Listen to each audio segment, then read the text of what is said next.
Hey, there it is, the Grand Canyon down here in the Sonoran Desert, home of spring training baseball in 2016. And this afternoon on Fox Sports Southwest, with the Rangers hosting their natural rival, the Colorado Rockies, here at Surprise Stadium. Welcome in, everybody. I'm Dave Ramit alongside Mr. Ranger Tom Grieve. And Tom, we're getting down to that time of spring training. And for Martin Perez, he's just kind of in that warm-up mode, but one of the last remaining starts he'll have this spring. Yep, and he's grinding too. His last start was a very good start. He pitched 4 innings. I think he gave up 1 run, didn't walk a batter, struck out 4 or 5. Go back a couple of years, right before he got hurt, he'd thrown a couple of shutouts. He was only 23 years old, still only 25 years old. 1 more year removed from Tommy John surgery. I think the Rangers expect him to go out there for 32 starts and be one of the better pitchers on the team, and a very solid reason why the Rangers go to postseason this year. Well, and then after him today will be Jeremy Guthrie, and that will be what we'll be keeping an eye on today, of course, because he is one of the leading contenders right now for that 5th spot in the rotation. So we look forward to that portion of this afternoon's game as well. Bettis goes for the Rockies. He's a shoo-in for their rotation. We'll take another break. When we come back, it'll be the starting lineups and the first pitch. Baseball from the desert.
Shine, as is typically the case here in Arizona, as Banny puts together his lineup for today's game. What do we see in there, Tag?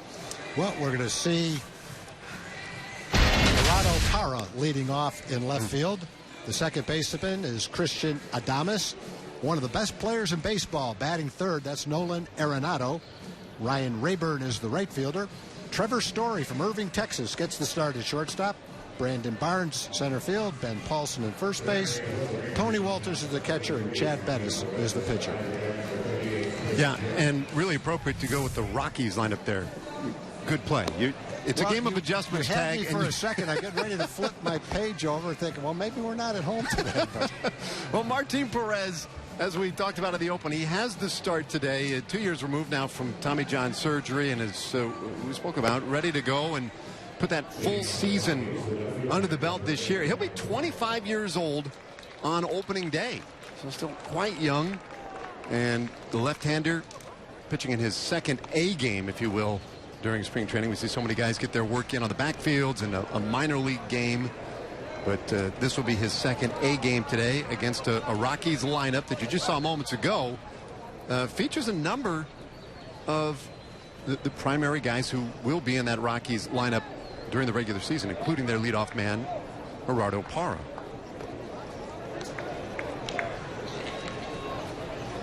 And the first pitch is right in there. Strike one, and we're underway.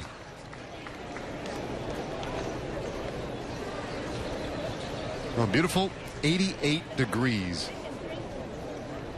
today down here in Surprise, Arizona. Fastball in, 1-1.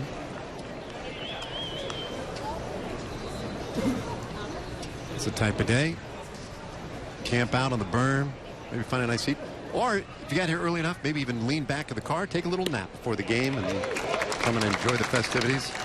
1-2 now on Parra. Just enough of a breeze.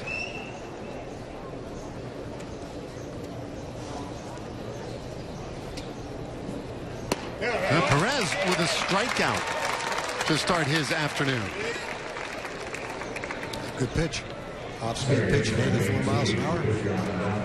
It's good movement on his fastball. Anywhere from 91, usually 91 to 93 with his fastball. Good sinking action on it. Very nice changeup. That you saw right there. And a pretty good slider to go along with it. Also throws a curveball. He's got all the pitches. And he's had enough experience. He's a couple of years removed from Tommy John. There's no reason in the world this can't be a year where Martin Perez goes out, gets 30 to 32 starts, 180 to 200 innings, and is a key member of that Rangers starting rotation. We're going to say this much. They're counting on that. Definitely.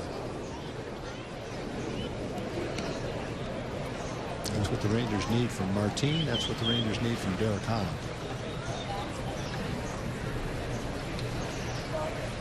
Switch hitter Christian Adames at the plate today, getting the start at second base for the Rockies. And he's right now in the battle for a shortstop everyday spot on this team, or probably more likely that utility role. 1-1 is smacked to the right side of the infield. Snagged out there by Odor, and a nice throw to first. 2 away. A very nice play by Rubmed. Showed a lot of range. It's one thing to get to the ball, but then when you're running that fast in the wrong direction, it's hard to straighten up and make an accurate throw. See how far he has to go to pick it up. Gets the throw off. And gets a little help at first base from Hunter Alberto, who scooped it out of the ground. Hunter getting an opportunity to play first base today as he battles down to the wire for the utility role on the Rangers. A guy that can play shortstop and a number of other positions. So 2 outs to get things started today. And now Nolan Arenado. And here's a guy with the Rockies who has drawn all the headlines, not just for the Rockies, but really down here in this entire spring camp, as a fly ball down the right field line just does fall foul. Here to the rest of the Rangers defensively today. You mentioned Alberto at first base, showing more of that versatility. Odor at second, Andrus at short, Beltre at third base, so regular looking infield. Desmond, DeShields, Rua in the outfield, so Chu getting a day off, and Jimenez doing the catching today.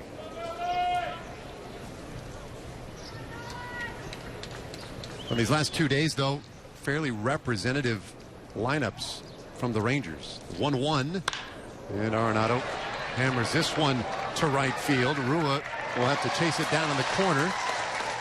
Be an extra base hit as Arenado jogs into second with a double. Of course, nobody's having a bigger spring really in baseball than Nolan Arenado came in hitting .606. That's his 21st hit. At 21 for 34. We talked about how hot Pedro Siriaco has been. Arenado's been even hotter.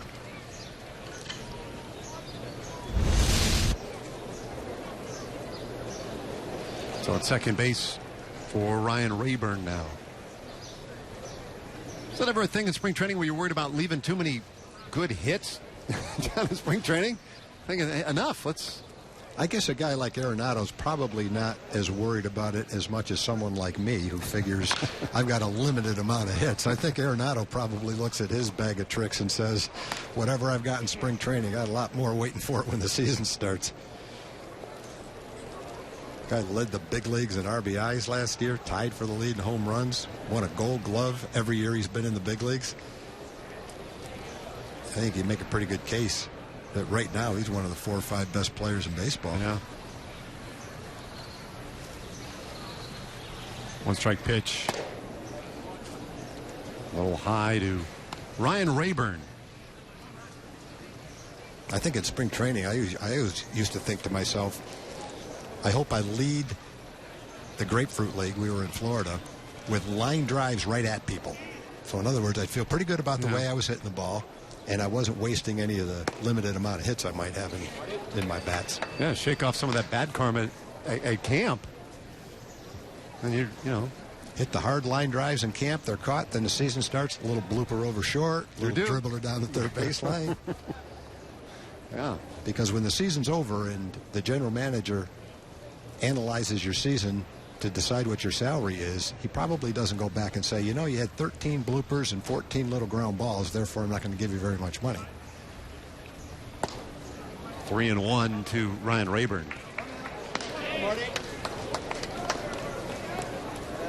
Well, they've always said, though, those things even out, right? Did you believe that as a hitter, or are you like, that's nonsense? I think for me, I probably would lean toward believing that.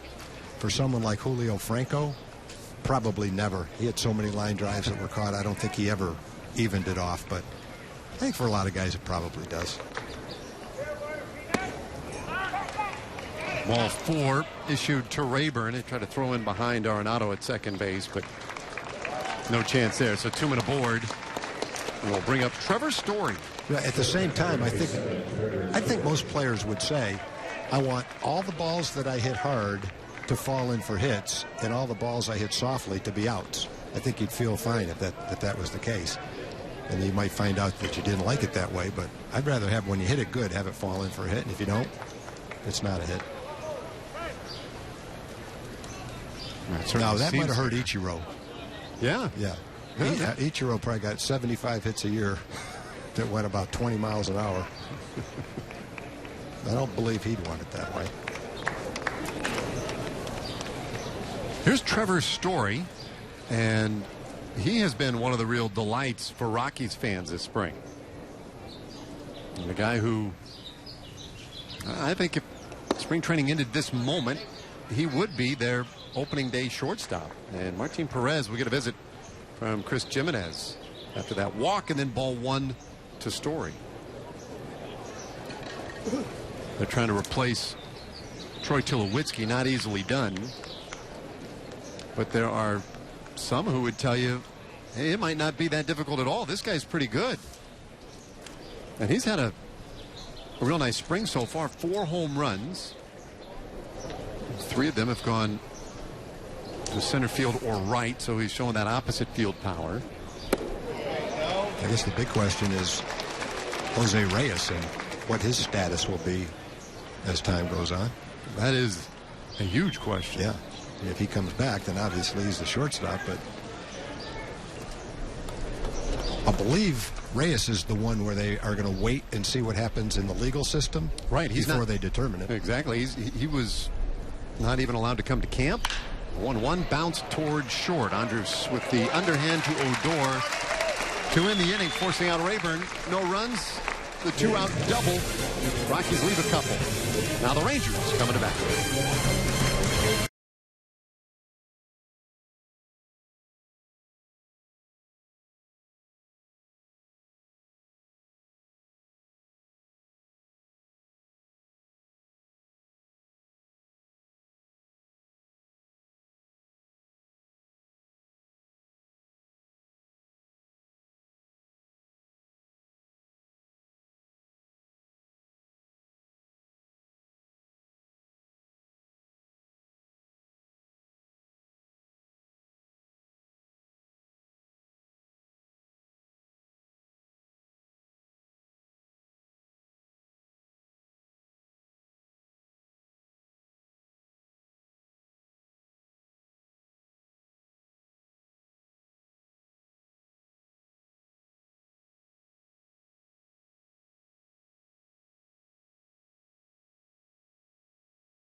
There you go.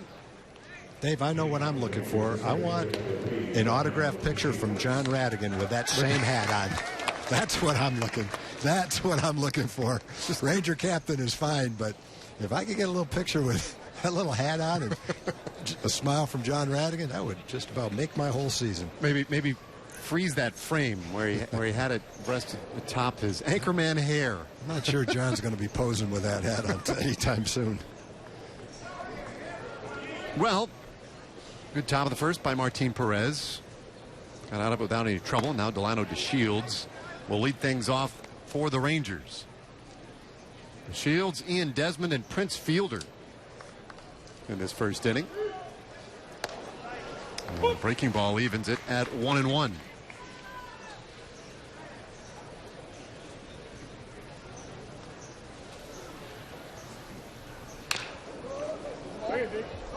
Two strikes now on DeShields. That's what we're talking about right there.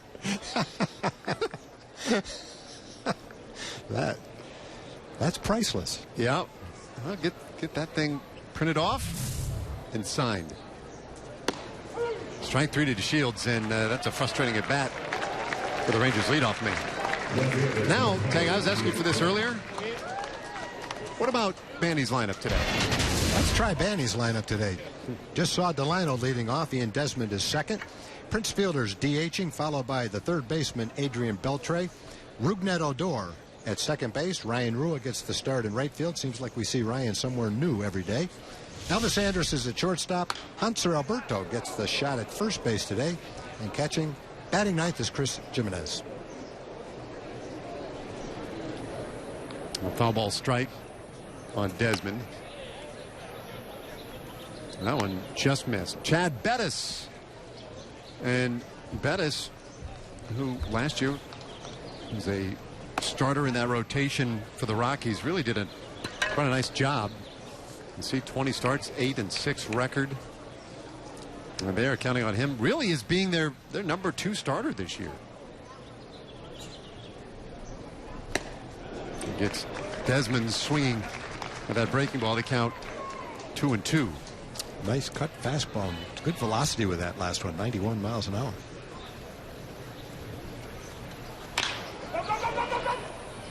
Count stays 2-2.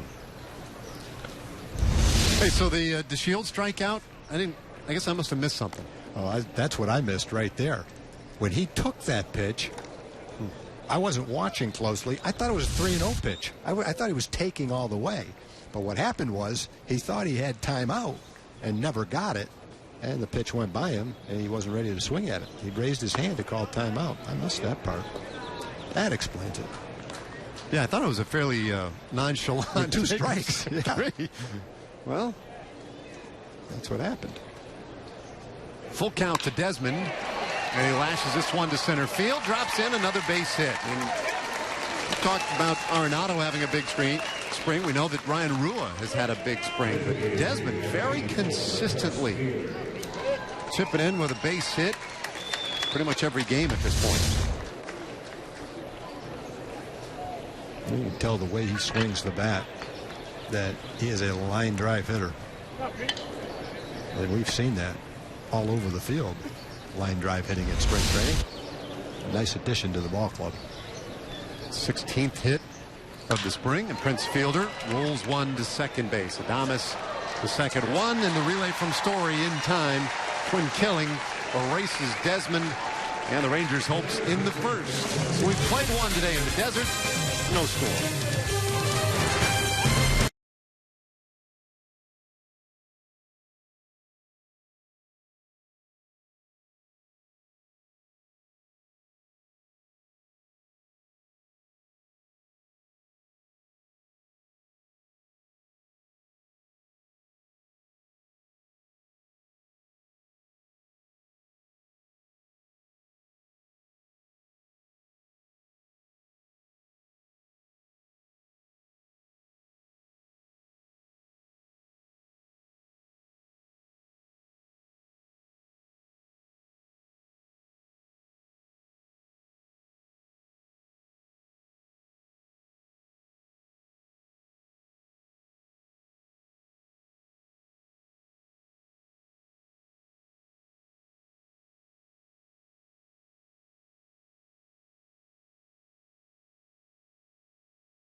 Well, live with MLB.com at-bat app. Stay connected all spring with radio broadcasts, video highlights, stats, news, and a whole lot more.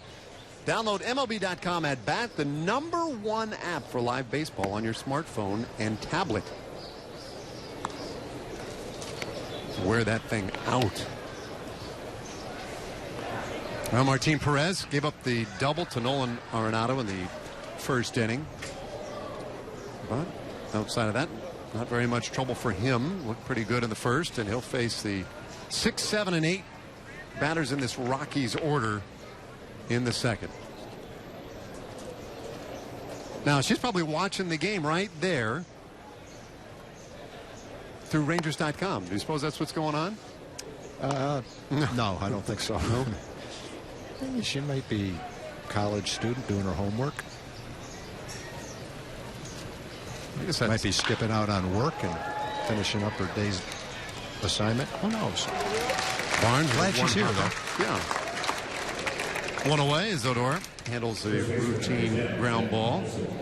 Barnes retired, and it brings up Ben Paulson. Well, one thing you can do when you're watching Martin Perez, if he's working quickly, throwing strikes, and getting a lot of ground balls, then he's right where he wants to be, because that's his game. Matt Harrison was the same way. Remember the game in New York where Matt was pitching and got 5 double play ground balls to get out of jams? Martin, with his ability to induce ground balls, same kind of guy. Here's a fly ball off the bat of Paulson, but into only deep right field, where Rua can make the catch. 2 away. First ball elevated today by any Rockies hitter. They'll bring up their catcher, Tony Walters. It looked like a little bit of a hanging curveball right there for Martin. Paulson didn't hit it all that well on the good part of the bat, though.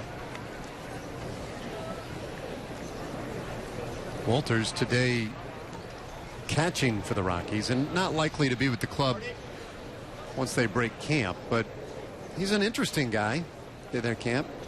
Catcher, but he plays middle infield for them as well. A guy who offers some versatility, and Lord knows in this day and age, Tag, that's the big thing, is versatility's become one of the most valuable assets a guy can bring. Yeah, you hear it every day in spring training for every team. It's not that managers in the past didn't want versatility, but it hasn't never, I don't think, been emphasized as much as it is right now. More so than ever before.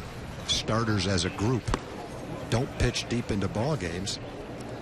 It's hard to have more than 7 relievers now with 5 starters. If you go to 8 relievers in the American League anyway, it only leaves you with 3 extra men.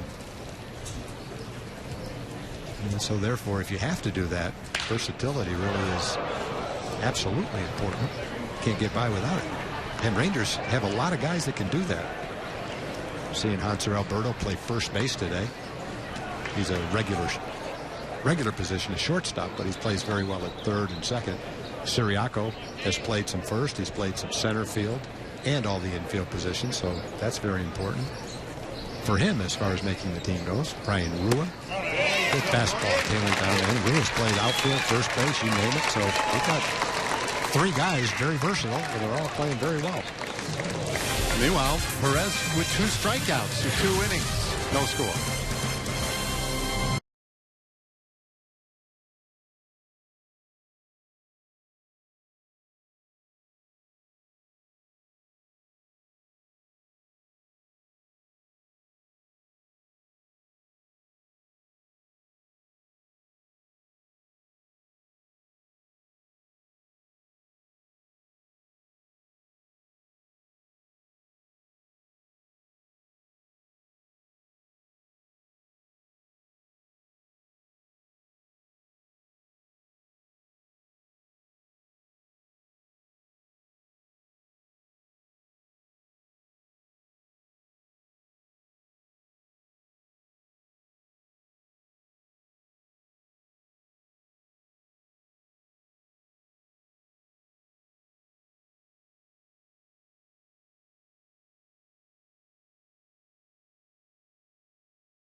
Inning in the Rangers sitting at the heart of the order. Beltre, Odor, and Rua due up against Chad Bettis.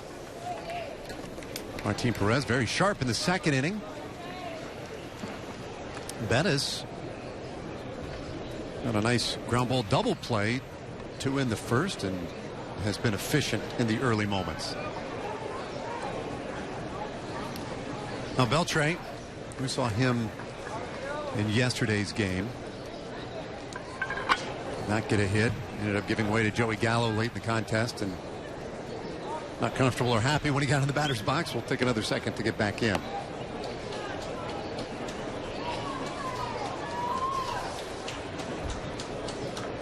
.250 average this spring. 6 hits for Beltre.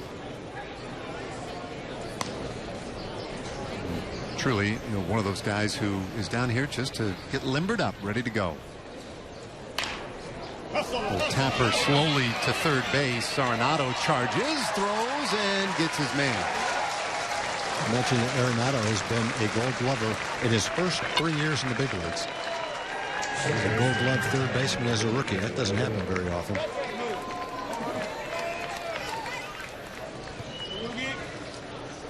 Speaking of Joey Gallo, he was one of a handful of moves today. The team optioned Gallo, Nomar Mazara, and Jurickson Profar to Round Rock, whereas Lewis Prince and Ryan Cordell, Drew Robinson, they were all assigned to minor league camp. Well, all 6 of those guys had great opportunities to play early in camp, and they all looked very well too. Probably see all of them in that futures game against the Cubs coming up. One strike pitch to Odor. Misses away. Yeah, Wednesday after the A game, which will be here on Fox Sports Southwest. We'll take about a 30-minute break, and then we'll have a futures game or prospects game, Cubs and Rangers, and we'll see the best and brightest in the organizations go head to head. We'll have all of that for you right here on Fox Sports Southwest as well. A doubleheader on Wednesday.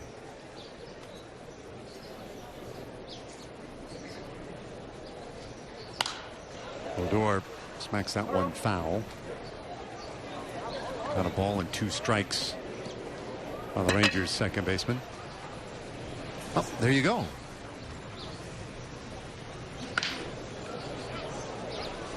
Doubleheaders these days, they're a rare occurrence in the regular season,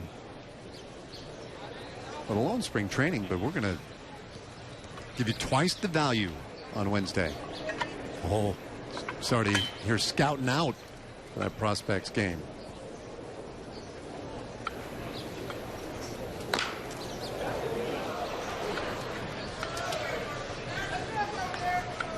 Quickly find her in the dugout, but I don't know that it made contact with anybody, did it? I don't think so. They had time on that one. Bettis has a good cut fastball, 89 to 91 miles an hour.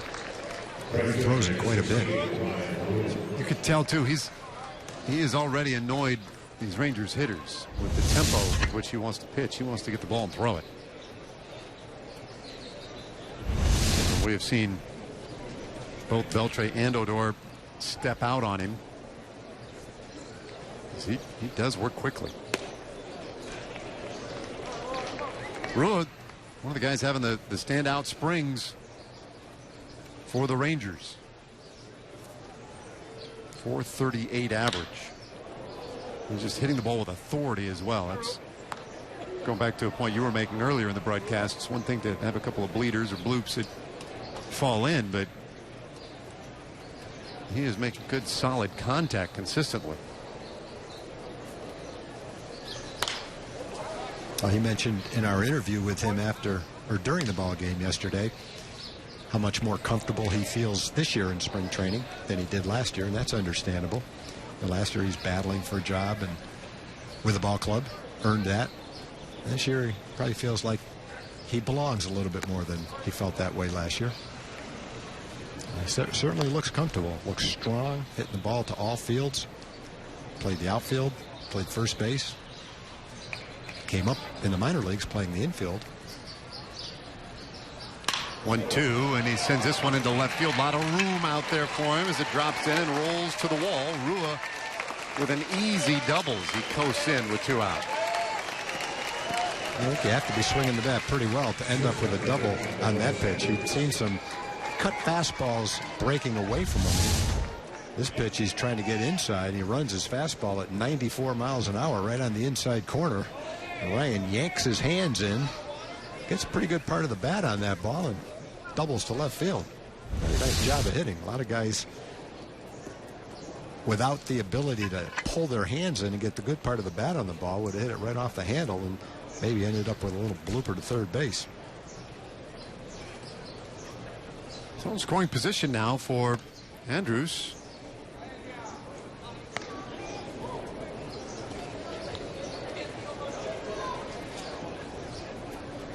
Elvis at 381 this spring.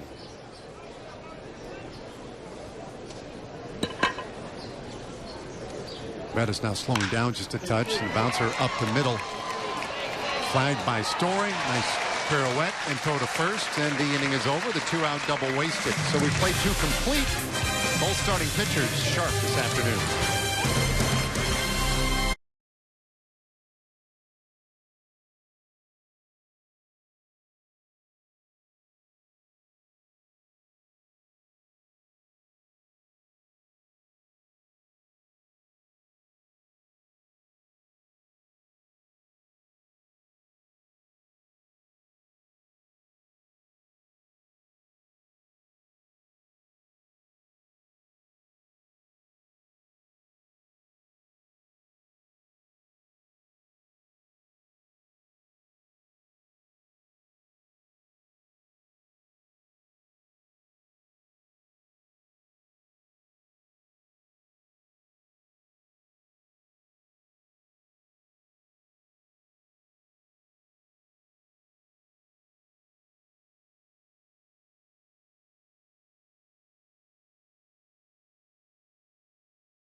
New York Yankees visit Globe Life Park April 25th through the 27th. Pack the park as the Rangers take on the boys from the Bronx.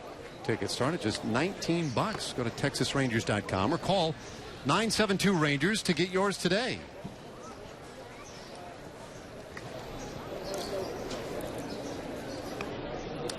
So no scores. We go to the top of the third.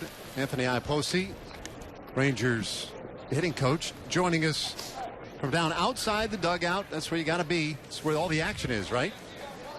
No, it's in the dugout. I like to stand behind those nets there. There's a reason why there's nets in a dugout. I usually don't sit here during spring training. So we're dragging you out here for this interview. Yep, and I was nervous on that pitch right there. Yeah, see? I'm good. How you guys doing? Well, we're better than you, right? We're in a little bit safer position. Yeah, way up there. Hey, listen, we're seeing some good pitching by both starters today. Your club has had a very nice spring. The numbers were great from the get-go. They're still standing up very nicely. There's been a little bit of a slowdown lately. Anything to which you want to attribute that, or is it just sort of the ebb and flow of spring training? Yeah, I think that's the flow of spring training. You know, everybody's gun-ho that first week of games, and then guys are learning how to settle in. They're still splitting time in between games, not getting 4 at-bats. You know, guys getting 2 and out. So I think this next week coming up, guys will start getting 3 to 4 at-bats, getting in the flow of the game. And it'll be good, man. This is a great bunch of guys to be around. Make me feel welcome being a new guy. And myself and Justin Mayshore talk about every day how lucky and fortunate we are to be around these players. A hitting coach and a pitching coach in spring training have an unusually large group to work with, and your days are long. They start at whatever, 8 o'clock in the morning, and they don't end until 8 o'clock at night. How much were you able to do in the offseason to familiarize yourself with the hitters before you ever got here? Well, you know, you're doing the video, of course, but still nothing like live and working with the guys. I flew down a couple of times in December and January, 3 times total, work with some of the players who were living down there. And it's not even working with them. It's getting to know them, getting to know their personalities, and then getting to know their swing. One of the other challenges for me right now in spring training is you're trying to keep an eye on the hitter, but you're also learning the pitching staff of the other teams, especially the teams in our division like the Mariners and the Angels and the A's who we're playing. So it's double the work, but we have a great bunch of guys. You know, we had Jim Presley, our AAA hitting coach, helping out, still here today. He's done a tremendous job. You know, he's been a major league hitting coach and helping me get through some things and telling me what things to look for and how to go about certain things. So, and our guys who put together the scouting reports are unbelievable. So it's a you know, everybody looks at the one coach, but there's like 10 other people behind that person that makes everything happen. Are you the kind of a hitting coach that has a program that you teach to everybody, or are you the kind of coach that looks at the player and works with what his talents are? How would you describe yourself? Everything in life is individually based, you know, as far as the swing and as far as the approach. What the mentality you try to sell is to take what you do good and make it part of the team and create that team ego to win every pitch and try to grind out at-bats and whatever the team needs. So we're trying to be selfishly unselfish, as we talk to the hitters about whatever that team needs, whatever we need in that situation. We need an RBI. We need to get them over. We need a grind out at bat, see some pitches and battle. We need to get a bunt down. And these guys are awesome. They work on everything. They do everything. So everything's individualized as far as the cage work and the routine and the BP. And we just take what they do good. And I think when you do that, you're allowing players some freedom to be themselves because you want them to be themselves within the team's game. So it's individualized, but then coming together as a team. I always think of the hitting coach job as being such a technical one and a difficult one to me. I mean, it's one of the more magical jobs, pitching and hitting coaches. We work so much mechanically with guys. But Banny's talked a lot about you being an offensive coordinator, which I love. I love that terminology. How exactly does that play out? What does that look like? I think when anybody talks about hitting, it's so intricate nowadays, and it gets so personal with this is the way I did it, or this is the way I did it, and this is the way he did it, so let's teach him this. You know, a player's got here because he learned how to hit from the age from 5 to 18, and now he's going to meet some people who are going to harness in his skill set, tighten up the swing. But I think when everybody thinks about the hitting, they always think about mechanics. When you think about mechanics, you think robotic, you think car parts, or at least I do, and you don't think of, when I think of mechanics, I think of looseness, rhythm, feel, landing in a strong hitting position.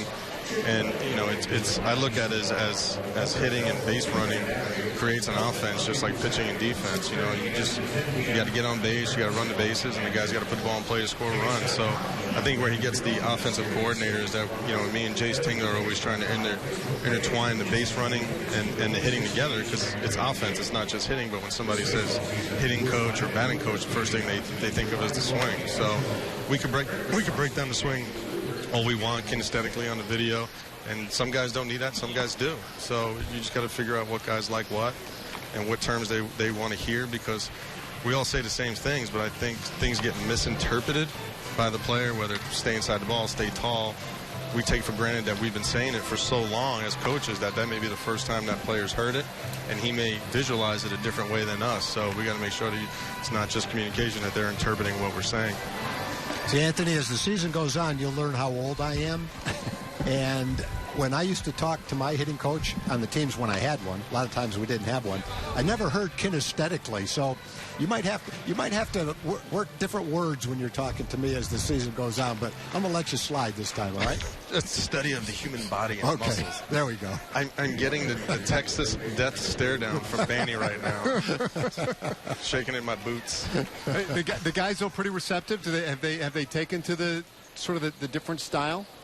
Yeah, I guess so. You know, I don't really consider what me and Justin do is different. It's just us being us. I'd worked with Justin when I was a coordinator in Toronto, and he was our hitting coach when he had Travis d'Arnaud, Anthony Gose, and Travis was the MVP that year. He did a phenomenal job, and it's go.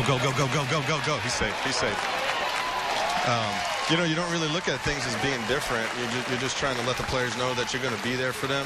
but you also got to hold them accountable. But hey, you're in the box, you know. So people always ask, you know, what do you teach? And I used to have this long laundry list of things, and now it's basically teaching players to trust their work and believe in themselves and to make good decisions. And when they make a bad one, to learn from it. Because it doesn't matter how many swings you take in the cage or how many grounders you take. If you don't trust in your work or believe in what you're doing in your practice, you're just swinging. And you're not going to believe it in the game. And you're just going to be searching. So the big thing that we try to sell is trust in yourself and trust in your work. These guys work way too hard to go in the game and not just trust it. Well, Anthony, I want to thank you for taking some time and hanging out with us, but mostly for manning up and sitting out on those chairs out in front of the dugout. I haven't even realized that a ball's been hit. I've been locked in on talking with you guys. Well, we appreciate it, Anthony. Thanks. Thank you. Anthony Iapoce, hitting coach, offensive coordinator, and kinesthetics director. He's got it covered. Man, pretty good stuff. But one thing for sure, as the season goes on, when we want to talk to Anthony, talk to Doug Brocail, we've got two great guys to talk to. Yeah, no doubt. No doubt. They're receptive. They got great information. They love what they do. I think that's fun. That'll be fun. That's what comes through, right? I mean, that enthusiasm and just passion for what they do. If you don't like what you do as a hitting coach or a pitching coach, if you don't really like it that much and it's just a job, I don't know how you can even get through spring training. And these guys literally are out here before the sun comes up, watching film, maybe working out at sometimes 5:30, 6 o'clock. They've got 30 hitters to work with every day. And then you have the games that start, so you might get out of here maybe an hour and a half after the game, 6 o'clock at night. Those are long, hard days in the heat, boy. So you better like it. Roberto at first. Jimenez lines one into left field. Base hit. The first 2-minute board in the third inning for the Rangers. The hitting coach is doing a heck of a job. Got him on the mic, and this team's come alive.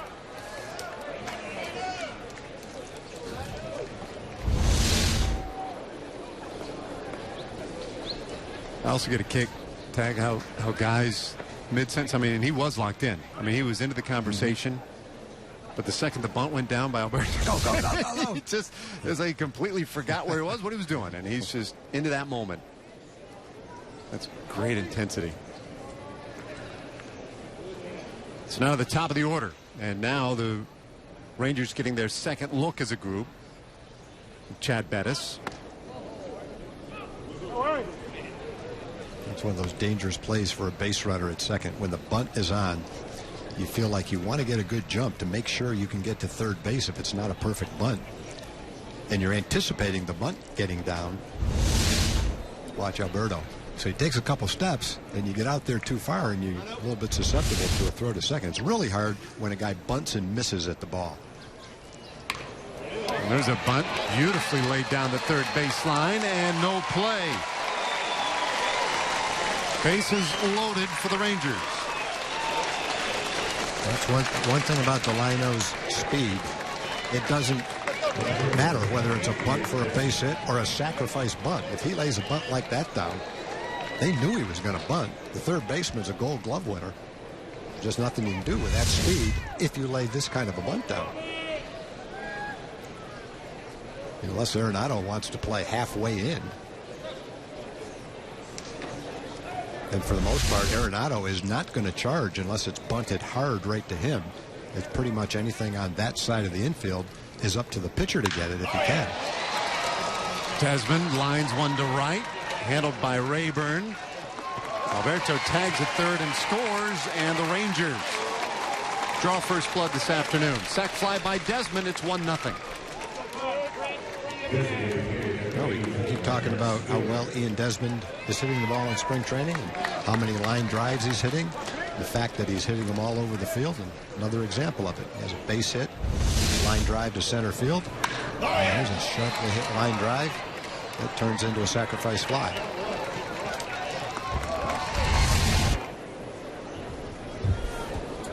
Well, run in, and now fielder with a chance to drive in some more.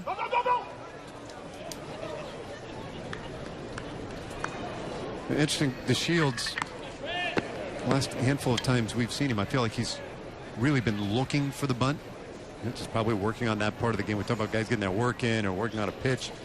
Hitters similar that way. I think he's been working on trying to get up there in a good bunt spot and lay one down. Did so beautifully. 1-1 on Fielder. And then I think Desmond follows up with that sac fly tag, and that's part of what, again, going back to the offensive coordinator with Iapoce, working on situations like that, that's a big part of it. Let's try and get a run home, hit one the other way.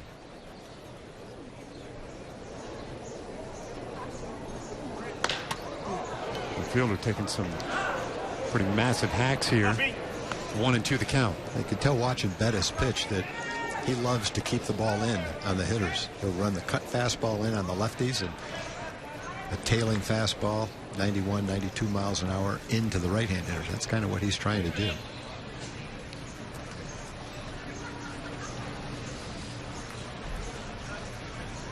Jimenez at second, DeShields at first, one out.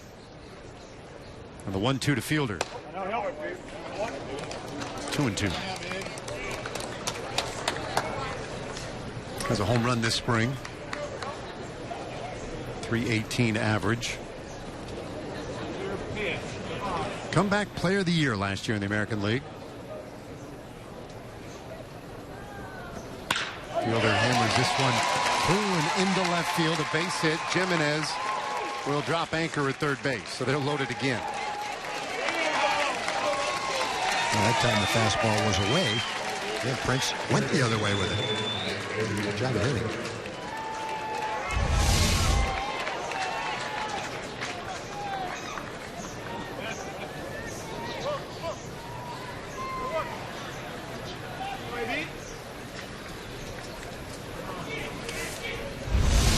That whole left side of the infield was wide open. Fielder wisely taking advantage of that, so they're loaded up now for Adrian Beltre. Grounded out in the second inning.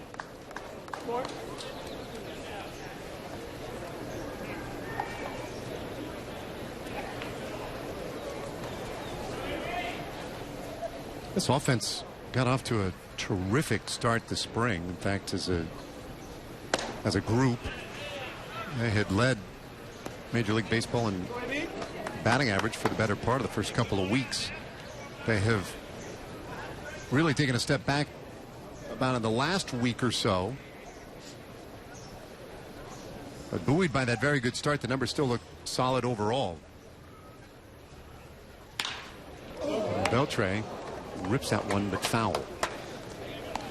They also got up to a great start in terms of record, like 6-1-1. But have come back to the pack a little bit that way.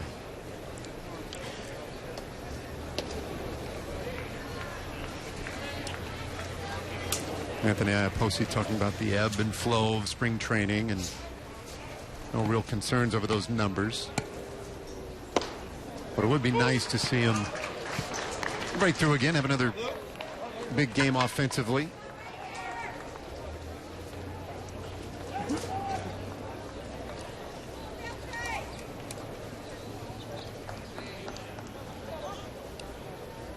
Beltre could do a lot in those terms right here in this at bat. Alberto already in on the sac fly by Desmond, but Jimenez at third, DeShields second, Fielder at first.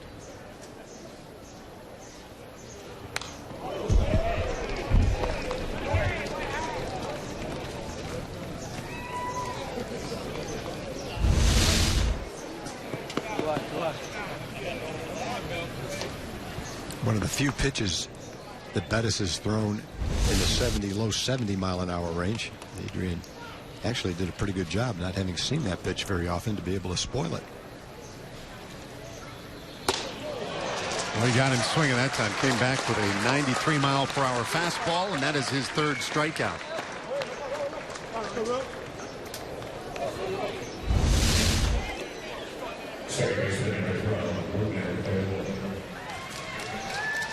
After 72 miles an hour, 93 looks at least 93, probably more.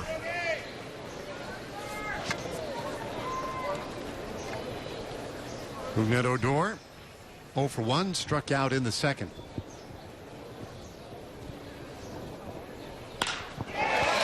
slaps that one into left field for a base hit. One run is in. They're waving to Shields. Throw way offline. He scores. Fielder will make it to third base. And Odor has driven in a couple. It is 3-0 Texas.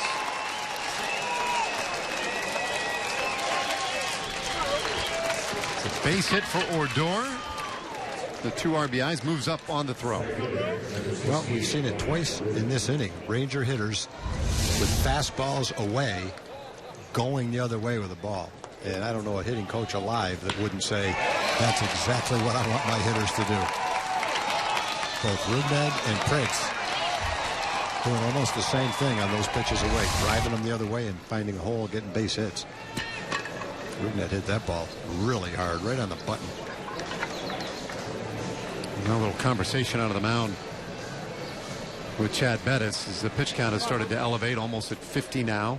Still not out of the third inning. Bettis from Lubbock, Texas, now makes his offseason home in the Dallas area. Lives in Allen.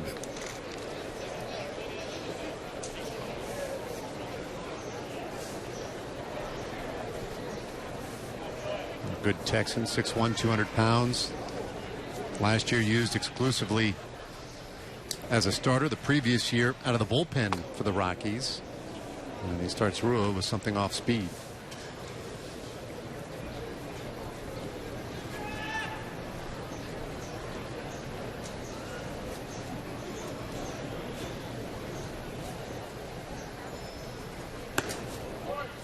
Two 2-0 to Ryan Rua. He has the hot bat. A double last inning. If he can find some outfield grass here, might be able to add 2 more runs to the total. That one slapped to shortstop, and Story makes the play to end the inning, but the Rangers do pick up 3 runs, and they strand 2 in scoring position. 3 complete, and it's 3-0 Rangers.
Tuesday, April 19th, and the first 15,000 fans will receive a Jeff Bannister bobblehead commemorating his 2015 AL Manager of the Year award, all courtesy of AT&T. Get your tickets at TexasRangers.com and help congratulate the Rangers skipper. A pretty remarkable accomplishment, and so well deserved after everything this team went through last year. The first, I say couple months, because you have to take into account spring training when the news dropped that Yu Darvish was going to have Tommy John surgery, and the way he handled that with the club, and then the difficult start in April. And yeah, that's good. That's a good point, David. His job really started with the injury problem early in spring training, as he had to kind of lay the groundwork for the attitude. Okay, what are we going to do? Stop the season because we've got a couple of key injuries? No, we've got other good players here, and we can still go out and win. And I think he did it. You're right. I think he did a great job of that.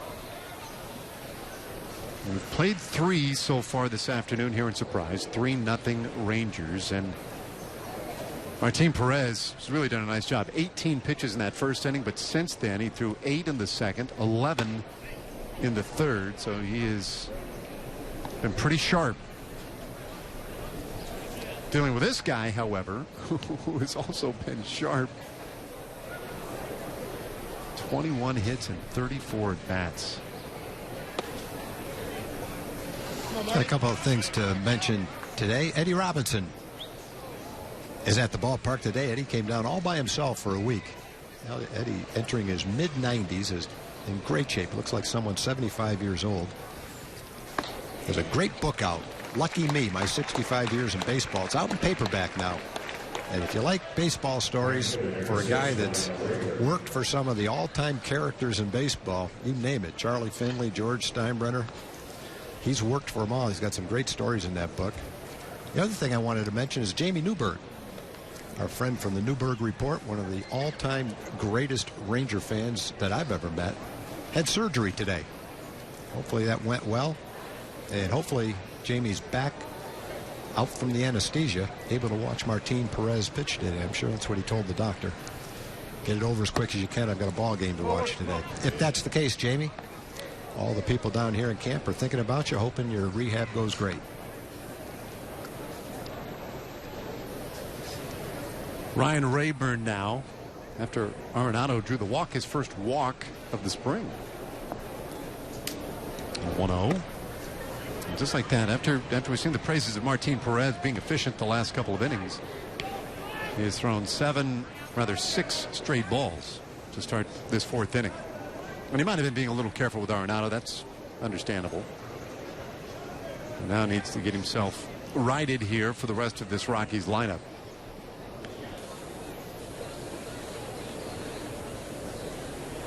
He gets a visit from Odor and takes a moment.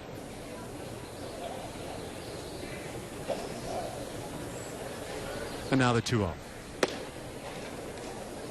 Oh, Marty. Well, you've told me stories about Eddie Robinson as having hired really the first sabermetrician analytics guy absolutely back in the day, right? Eddie Robinson hired Craig Wright back in, I'm going to say 1981, as a sabermetrician when all of baseball had no idea. Most of baseball had no idea what a sabermetrician was. Bill James was obviously entering the profession, and no one's been more received better than Bill James. But Craig Wright was hired by Eddie back in the early 80s. So Eddie was an innovator. 3-2 now on Rayburn. I don't know if he's still golfing or not, but I know he was up. I golfed with him a couple of years ago. He's 92 or 93 years old, and he made the flight down here by himself, has a car. Pretty remarkable.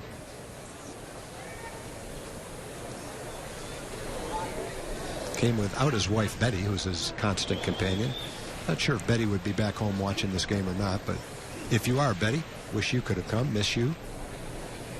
We'll try to show you a shot of your husband in a minute if we can. Rayburn will live to see another pitch here. Nobody out. Leadoff walk to Arenado. The Rangers with the 3-0 lead. All right, so where's Eddie there? Wearing the Rangers cap? Oh. Maybe we'll get a look here in a second. There's a swing and a line drive left field by Rayburn. So a tough start to this 4th inning for Martin Perez. The walk and then the base hit to Rayburn. I'm looking at a completely different. You're looking at the ISO monitor that no one else could see. Yeah. I was watching a heck of a game, though, Tag, you should understand. That's Eddie. There we go. Got his Ranger hat on. Eddie and his wife Betty are huge Ranger fans. They watch almost every game. It's not unusual for Eddie to call me during the season and say something like, "What's going on? I need an explanation." More than happy to do it. Eddie was the one that hired me when I got done playing, and back in the late 70s, hired me to work in group ticket sales for the Rangers. Eddie was the general manager. Back then, the general manager was more like the president. He was in charge of everything, the baseball operations and the business operations. That's what Eddie had done his whole career. Eventually, he went to work for the Yankees in a scouting position and became, I don't know if anyone else has ever done this, became a guy that scouted and sold his scouting information to 4 different teams in the same year. Really? Yeah, he worked for 4 different teams. Several of them, I think it was the Red Sox, the Yankees, and I'm not sure the other one, were winners that year. So if you want to look back to your baseball history and find a guy probably as respected as anybody in the game, you're looking at him. 1-strike pitch, and this one lined into left field by Trevor Story. Around third is Arenado. They'll let the throw go through, and they'll tag him at the plate. I thought that was going to be cut off. I can't believe they sent the guy with nobody out. You know, Arenado's an okay runner, but with nobody out, you have to know that Desmond can throw because you've seen him play shortstop. I remember Jeff Bannister saying early in camp that when the season's over, he might be regarded as the left fielder with the best arm. I don't think that throw is going to change anyone's opinion. He charges it like a shortstop and comes up with a one-hop throw, and Arenado's thinking, why in the world did you send me on that one? Nice play. There you go. Yeah, that looked really good. Perfect throw by Desmond. It's Brandon Barnes now in. And Perez finds that outside corner. One of the things I would think you'd see from Ian in left field is his ability to charge the ball. You know, as a shortstop, you have to make plays all over the infield, charging right, left. And so for him to charge a ball is something he's done his whole career at shortstop. Sometimes you'll see outfielders on the throw lay back a little bit and not be able to get much behind the throw. But if you're able to get to the ball that quickly, 2 things happen. Number one, you get to it quickly, get rid of it quickly. The runner doesn't have as much time, and maybe as much as anything, you field it closer to home plate, your throw's not as long. If he fields the ball that close to home plate, you're going to have a pretty hard time scoring unless you're Delino DeShields, maybe. 2 gone now after that fly ball to right field. And bring up Ben Paulson.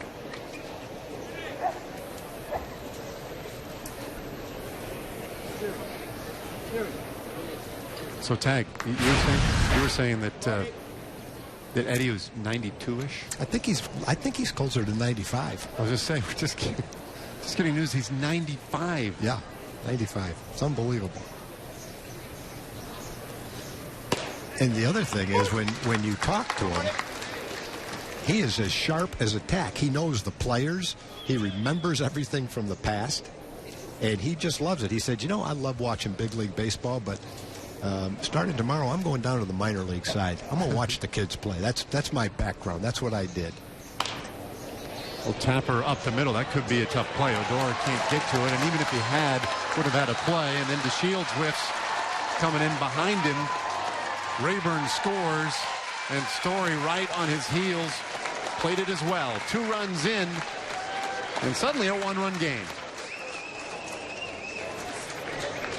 Well, obviously Rayburn was going to score on that. Very slowly hit ball. Story was going to end up at third. And it's just kind of a careless play at center by Delino. Doesn't have a play anywhere. Let the ball get by him, and then the runner came all the way around from first. So that's something that I know Jeff Bannister will say, guys, we got to smooth that out before the season starts, because one of the ways we're going to be a better team this year is we're going to play better defense.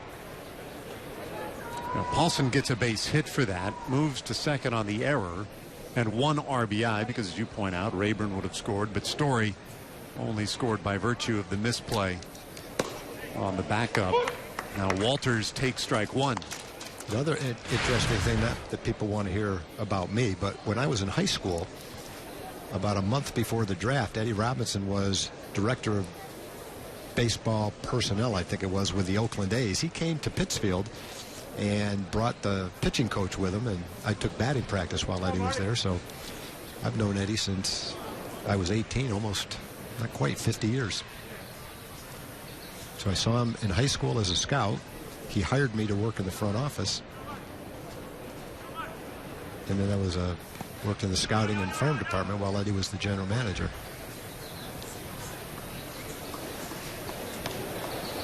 And I really, if you like reading baseball, I really would recommend his book. Lucky Me? Lucky Me, My 65 Years in Baseball. It's got some great stories in it. And is that a recent release? It's out in paperback now. But one of his close friends was Paul Richards, and there's some great stories about Paul Richards. Paul worked for the Rangers for a long time. In fact, Eddie hired him to work for the Rangers. Foul tip by Walters. It's 1-2.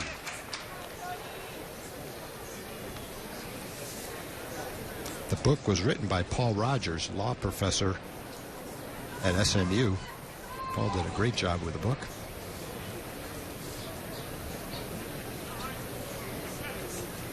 Perez to the plate just a little bit wide. 2-2 to Walters. The other tidbit on Eddie Robinson, who is here today in the stands, 95 years young, and as you pointed out, looking great. Looks like he definitely could still get out there and golf.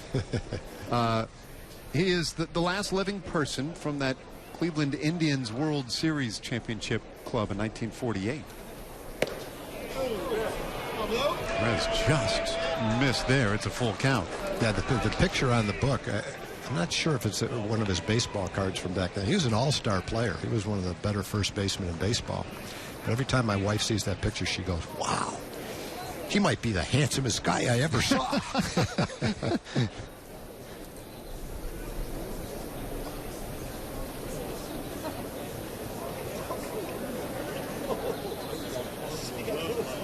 Now, Perez laboring a little bit in this fourth inning after we had talked about those pitch counts of the first three.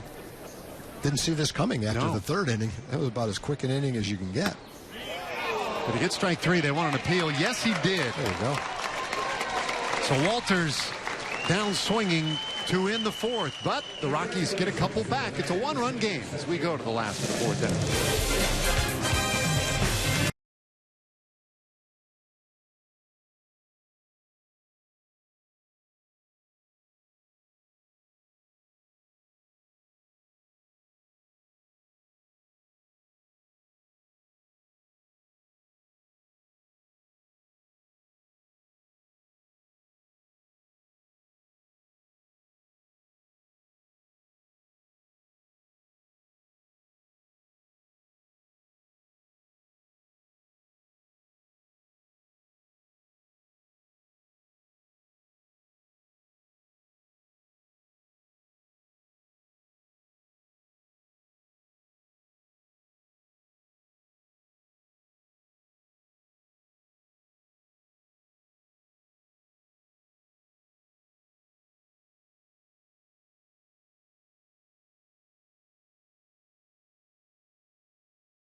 A one-run game. Oh, there we go. Yu Darvish down there in the dugout with the boys. And his progress has been very good. Boy, Jeff Bannister today was getting peppered with questions about Darvish and whether or not that mid-May timeline would or could ever be moved. Was it set in stone? And you can imagine, Tom, the response was pretty much, well, nothing's set in stone, but it's not like we're really interested in rushing the guy back. I mean, let's just let him come back whenever he's ready. Yeah, I think whatever decision is made when Yu comes back will have a lot to do with the Rangers, with John Daniels, with Jeff Bannister. It'll have a lot to do with Yu Darvish and his agent, and it will probably have most to do with the Rangers team doctor Keith Meister. So that decision I don't think will be made by any one person. It'll be an organizational decision, probably very heavy on the medical opinion. But it just doesn't make any sense to wait this long, to work this hard, to try to get back for one extra start. I think if anything, the smart thing is probably to say, okay, he's ready for his start now. We're going to wait till his next one to be even more cautious. It just seems like it makes more sense that way. Right. The second you think you're ready, great. Let's wait one more week. Yep. Yeah, I'm with you on that. He's just too important to the team. The Rangers want him strong in September and hopefully October. And the last thing they want to do is work this hard for this long, bring him back a little bit too early and have a minor setback. That's the all-time worst thing that could happen. I thought that was interesting yesterday, talking to Doug Brocail and his reaction when we asked him about Darvish. I mean, anybody who knows anything about the game knows that Darvish is pretty darn good. Bannister today calling him quite possibly the best right-hander on the planet. So none of that is a mystery. But for Brocail, who's had limited time, there's Dougie. We talked to him yesterday. The chances that he's had to work with him out in a bullpen and whatnot, his impression of the way Darvish spins the ball, those kinds, I mean, you could see he was still just in a little bit of amazement by what he has seen already, as Darvish is just trying to get back to full health. And Doug is also a guy, I read what he said in the most recent clips where he said, I want my pitchers to do what I say, not what I did. And, you know, Brocail is a guy who probably, when he came back from his injuries, probably did come back too soon. And he knows from his own experience what he's not going to let happen with his pitchers right now. Well, he missed like 3 years. He came back very quickly from Tommy John and just blew it up again. Yep, had it again. So if there's ever a guy that should know what he's talking about, it's Doug Brocail. Payoff pitch. Andrews bounces it up the middle, flagged by Story, and there's one away. Yeah, Trevor Story, we mentioned him from Irving, Texas, 45th pick in the draft a while back. Big prospect. Jose Reyes is not available because of his domestic violence case that's coming up. Getting a chance to play. He looks like a 10-year veteran out there. Very calm, confident. The way he goes about his business doesn't look like an over-anxious rookie trying to make the team. He's had a number of plays out there. Looks like a veteran doing a very nice job. Here's Hanser Alberto, and he's offering the first pitch. High pop-up center field, but those are never easy. Barnes right there to make the catch, and there are two away. In fact, those might be the hardest plays in spring training. They were yesterday. They were yesterday. By the way the sun looked yesterday, it was the center fielder who had the biggest problem. It looked like the corner outfielders, when they looked at the ball, the sun was on the other side. When the center fielder looked, he and Desmond, early in the game, he looked right at the sun, and there wasn't much he could do about it. Well, here's Chris Jimenez. And early, Bettis, who has the ball today for the Rockies, boy, he had a rugged third inning. He's come right back here very nicely. There's a curve in there for strike two. I think that's exactly what Jeff Bannister is going to be looking for Martin Perez, who struggled with his command in the fourth inning after having three really nice innings, especially the third. I think what he's going to look for is see if Martin can come out and have a 12 or 13 pitch fifth inning and finish his job today tidily with a 1-2-3 inning. 1-2 from Bettis, and Jimenez pops this one up left center, and Parra over, had the proper angle, and it's a 1-2-3 inning for Bettis and the Rockies. 4 complete this afternoon. Rangers by 1.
A Coca-Cola family pack offers savings of up to 50% on tickets, food, Kid Zones access, souvenir programs, Coke soft drinks. You get the picture.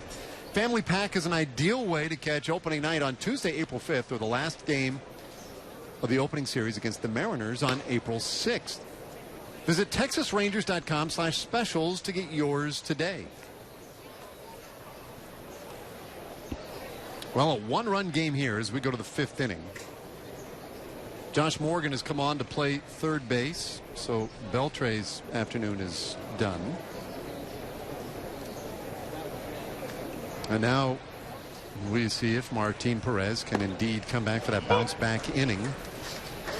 After 23 pitches in the 4th, he labored a little bit there, but starts it off against the pitcher in this 5th inning, so that's a nice opportunity to get the pitcher to start off and jump ahead 0-2.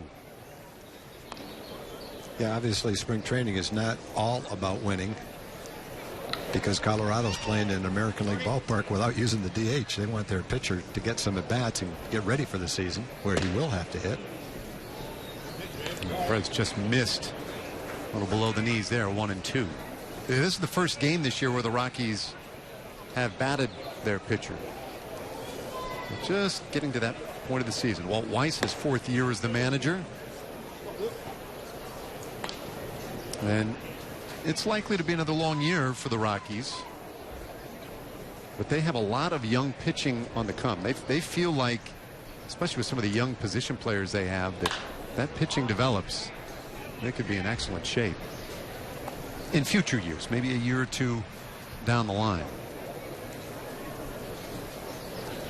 They continue to do battle on a very competitive National League West, where the Diamondbacks have loaded up this last offseason. Giants and Dodgers remain very good, and there's strike 3 to Bettis. Good start to the 5th inning for Martin Perez. Yeah, good fastball. 93 miles an hour right in the inside corner. There's a look at it. You can see Chris shift to the inside, and there's the ball exactly where he put his glove. That's fun to watch. So 1 gone.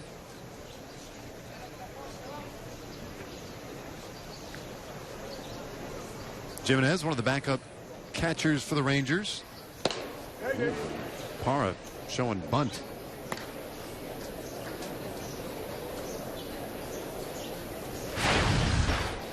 Yeah, good hard sinkers, even tough to bunt, let alone hit.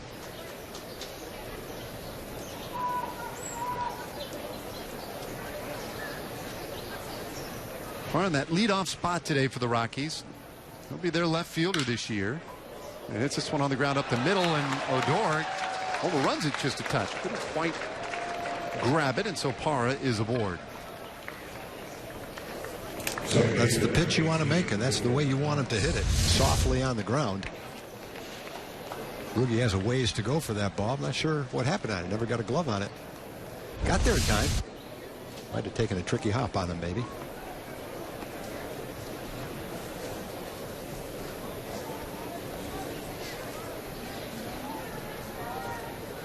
Well, Perez going to have to work around a base runner in this, likely his final inning.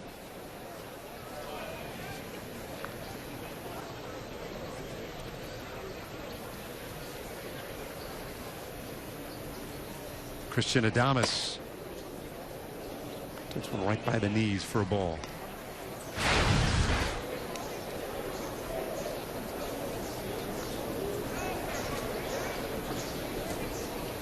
I'm not sure we established whether or not exactly how that one was scored, but it was a base hit for Parra. Adames been handcuffed so far today, a couple of ground outs.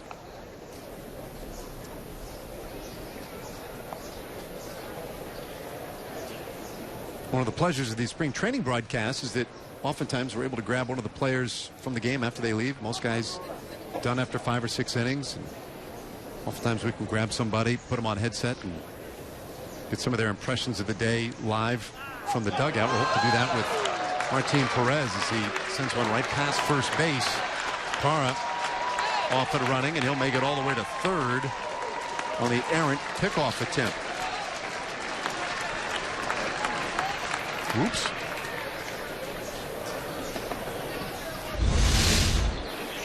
See Hanser playing first base for the first time. Not much he could do on that one. You know, with the shortstop, the hands won't be a problem. If he can get his glove on it, he's going to catch it. So that one was way into the runner, and not much he could do on that. With all the foul territory, not much anyone could do to keep Parra from going to third base. So the tying run now just 90 feet away for the Rockies in this top of the 5th inning.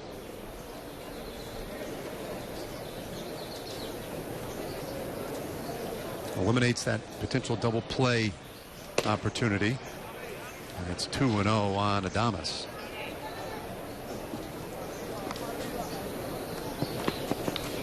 Perez was extremely sharp in those first 3 innings, at one point retiring 7 in a row.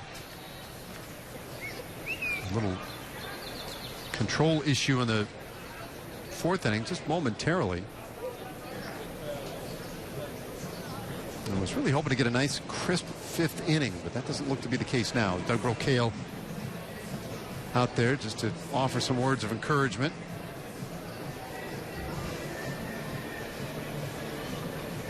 Now, I don't know, how well did you get to know Brocail when he played with the Rangers? You know, enough to see him, you know, every couple of days and have a little chat with him. We probably interviewed him once or twice, but not in the same kind of way we'll get to know him as a pitching coach. Great deal of intensity as a player, of course. Yeah, I know that he's the kind of guy, when he pitched, if it was an occasion where he wanted to throw in and the hitter didn't like it, he didn't turn his back. He walked right toward the hitter as if to say, you want to make a comment? You want to drop your bat? You know, whatever it is you have in mind, here I am. So I'm sure he brings a little of that to the table, too. Yeah, I think that's part of the role that he'll play this year with this team, too, is establishing a certain mental frame of mind for these pitchers. This one lined to center. And Adames is on, drives home Parra, and this ball game tied at 3. A nice swing and a nice result for Adames. Low sinker. Stroked that into right center field. Right on the button.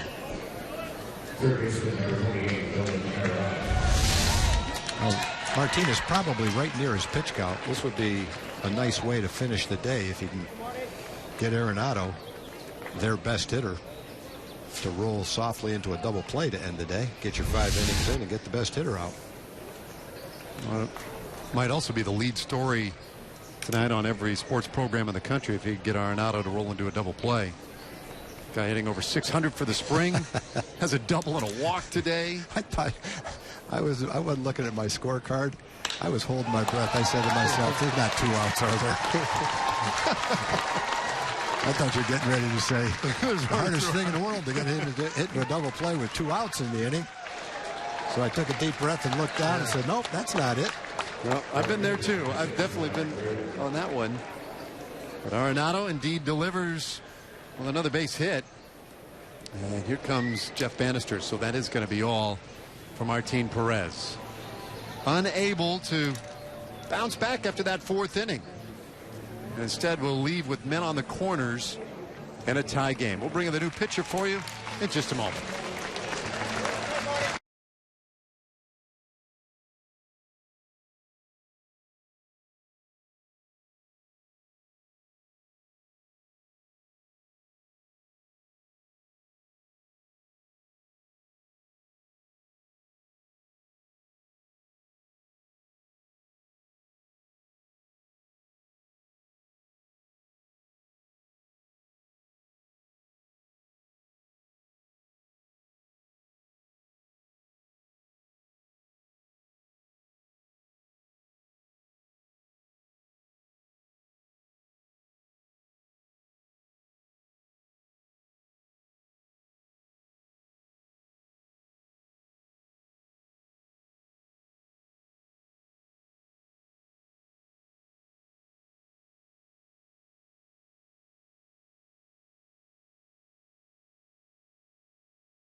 Tie game. You see the line score pretty similar all the way around as we resume play of this 5th inning. Colin Wiles, the new pitcher. See his numbers last year with Hickory, an 11-3 record. And an earned run average under 3. Yeah, those are good numbers. 130 innings, only 114 hits. 130 innings, only 23 walks. So he's got a good one-loss record, great ERA, not many hits, and he throws strikes. That's a good season to build on. And a nice opportunity to pitch against a major league team in a jam. 1 out, 1st and 3rd. Nice-sized kid, 6'4", 222 pounds, from Overland Park, Kansas. 21 years old. He was a supplemental pick a couple of years ago, the 2012 draft.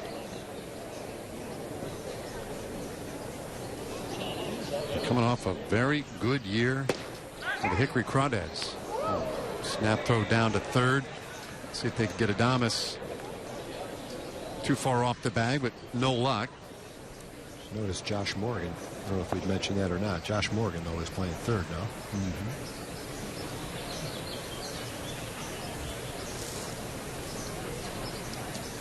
Tall right-hander readies and the 1-0.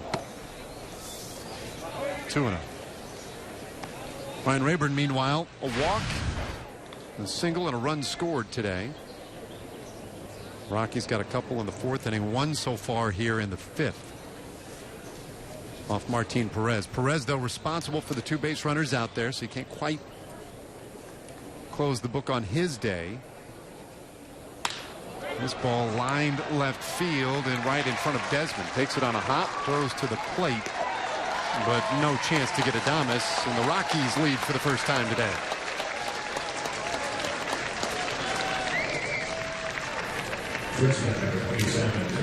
The Rockies have come alive in the last 2 innings. Through 3 innings, they only had 1 hit, Arenado's double.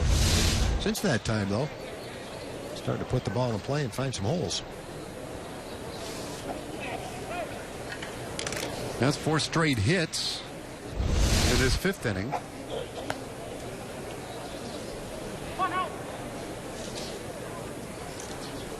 And now Trevor Story, 1 for 2 today.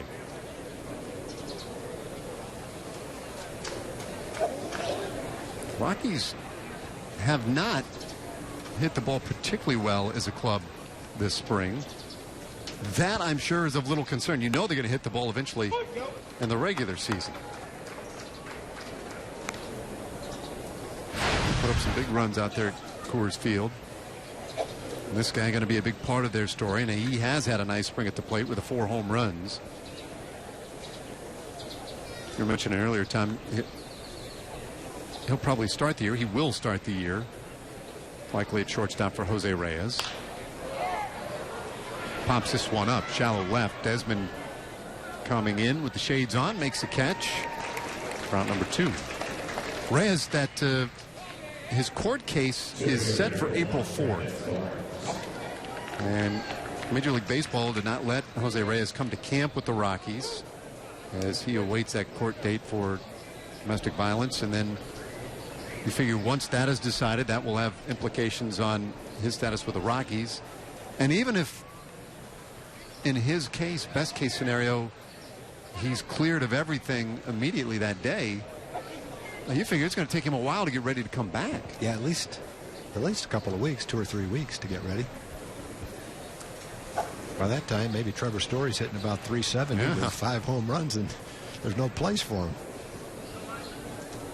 Brandon Barnes now the hitter. Of course, the size of his contract might create a spot for him.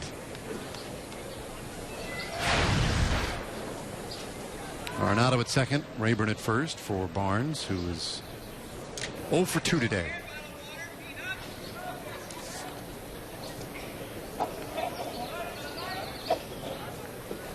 Wiles pumps one right in there for a strike.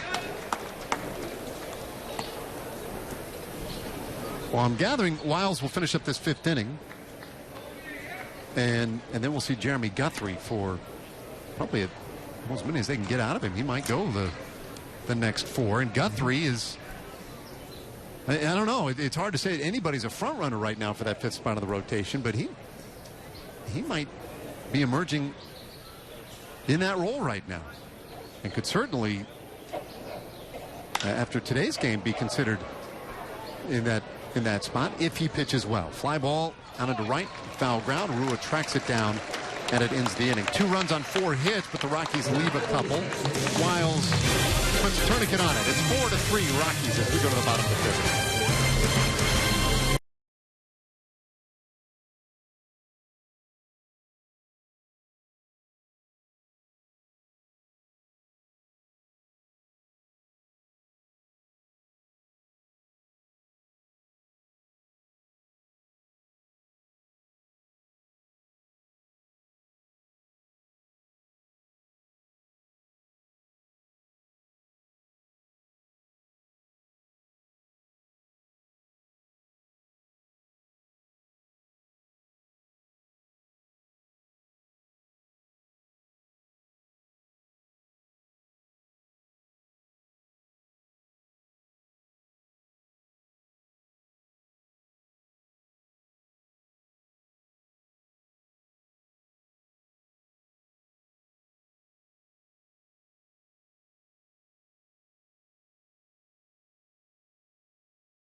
And welcome back to Surprise Stadium in Arizona. Rockies and Rangers. It's a 1-run Rockies lead. We played at a pair of runs in the 4th and 5th innings to take the lead. And now for the first time today, Chad Bettis, in what will likely be his last inning, pitches with a lead. And he will deal with the top of the Rangers order here. Delano DeShields, who bunted his way on and scored in the 3rd inning. Very fast right-handed hitter. 1-1.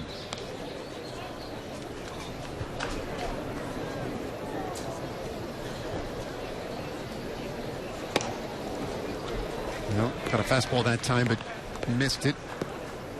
Strike 2 on DeShields. Off of an incredible rookie campaign last year with the Rangers. Now the everyday center fielder.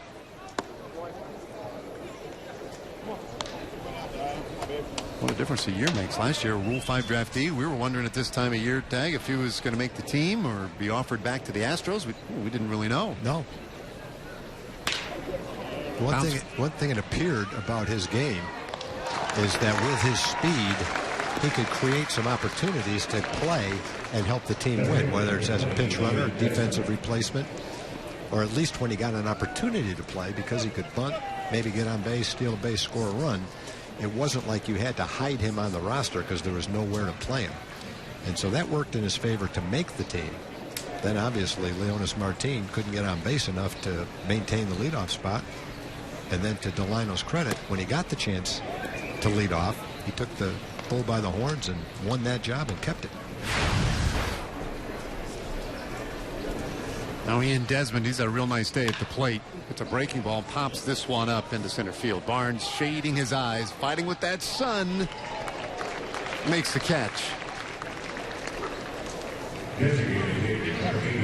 Well, that is a somewhat helpless feeling out there. He's happy to make the catch, but he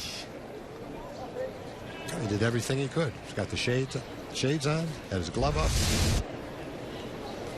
Might not be quite the same sky today as it was yesterday. It looks like there's some clouds up there. Might make it a little bit easier. Prince Fielder looking for a pitch to drive here. He is 1 for 2 this afternoon.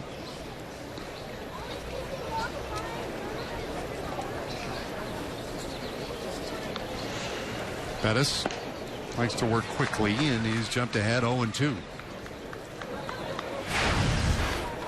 Boy, when the bases are empty and Bettis is out there, I mean, he just wants it and wants that hitter back in the box. Let's go. The 0-2.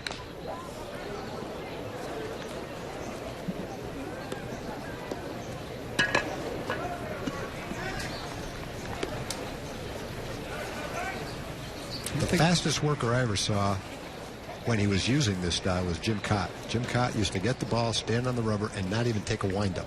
All he did is hold the ball at his waist and step toward the plate and throw it. You didn't even know when he was going to do it.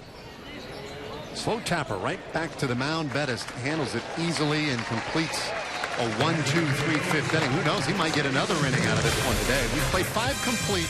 Rockies by 1.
A view of the desert.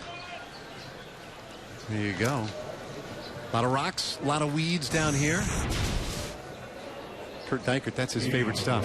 Those big fields of red rocks and dried up weeds. Jeremy Guthrie is on the pitch. Bobby Wilson catching. James Jones in left. Couple of changes as we go to the 6th inning. And Martin Perez threw 73 pitches today, but really, this is the outing that will headline all the stories tomorrow. Jeremy Guthrie, last year with the Kansas City Royals, dropped out of the rotation toward the end of the year, but a guy whose track record makes him a very compelling figure for that 5th spot in the Rangers rotation. Face the bottom third of the order here, and his first pitch is lifted out into medium deep center field, where it is hauled in for out number 1. Yeah, the key for Jeremy right now is to be able to stay healthy. He's had some nagging issues that caused him to miss some time and maybe be slightly behind, but he's in great shape. He's in his upper 30s. You wouldn't know it by looking at him. So as long as he's healthy, then he can be a definite contender. Been there and done that before. And the questions every day to Jeff Bannister about this last spot on the rotation, and he's got a battle every day trying to disseminate a little information without saying too much, but he has intimated anyway that experience matters. Guy's track record would matter, which I think some are interpreting as a tip that maybe one of the veteran guys in camp might be front running just a touch. But Danny's done a good job of keeping that as close to the vest as possible. 1-1. Yeah, I think, Dave, the other side of it is, at this stage of the game, he probably doesn't have the slightest idea who it's going to be. No, I think that's very true. He probably has some guys that he would possibly like to see assert themselves, or guys that he thinks might, but with health being an issue, I think all he can do right now with Doug Brocail is just kind of sit back and watch it unfold and make an informed decision whenever he has to. Well, strikeout of Walters, and it's a very nice beginning to this 6th inning for Guthrie. Good changeup it looked like from Jeremy. Down and in the strike zone. 3 times Walters has gone down today. Jackson Williams now pinch hitting here for Bettis. So Bettis was done after 5 innings. The other thing is there's ostensibly a role in the bullpen for that swing guy, a guy who could maybe start when needed or be used in long relief.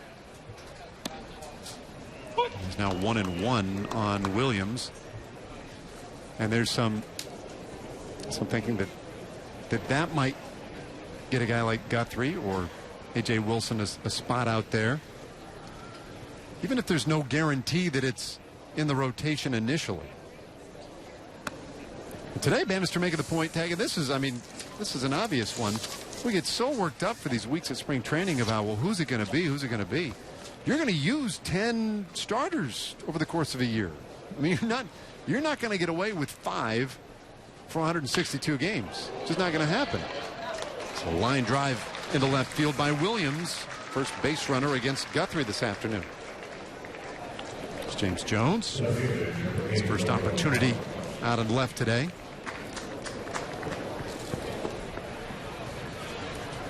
So then that creates this situation where you have a guy like Guthrie or Griffin who might have outs in their contracts, and you want to keep them close, keep them with the ball club.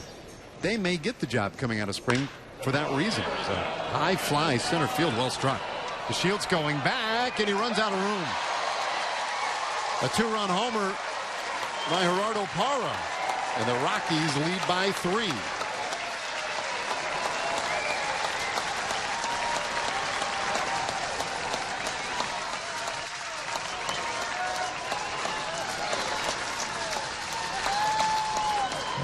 Parra put a charge in that one. Wind's blowing out a little bit. Back blowing out a little more than a little bit.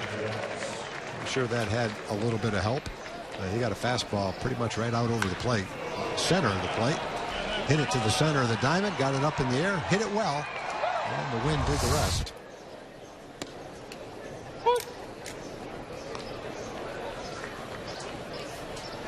Parra getting some congratulations from his teammates. He's probably been one of the best outfielders in baseball in recent years without an everyday job. There's Adames, lofts one into center. Again, DeShields back, and this one is gone.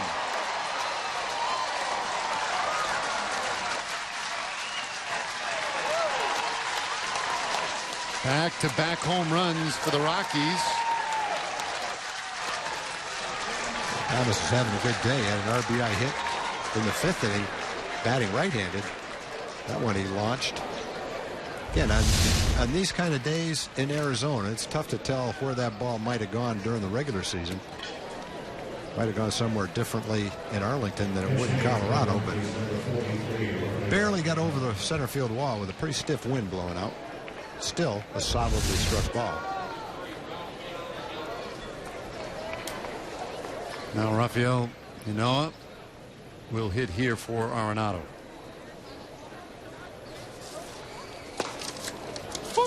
And he takes strike 1 from Guthrie. A 2-out single to the pinch hitter Williams, and then Parra, the 2-run shot. Adames following that with a home run, and that's a tough go for Guthrie. 1-1. Ynoa rolls it down the first baseline foul.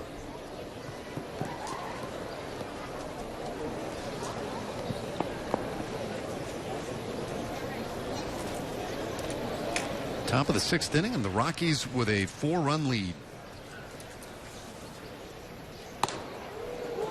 Did he go? I want an appeal. No.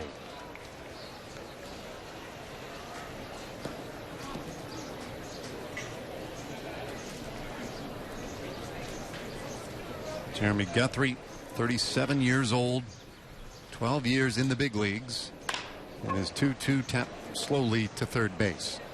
Morgan handles it, and it ends the inning.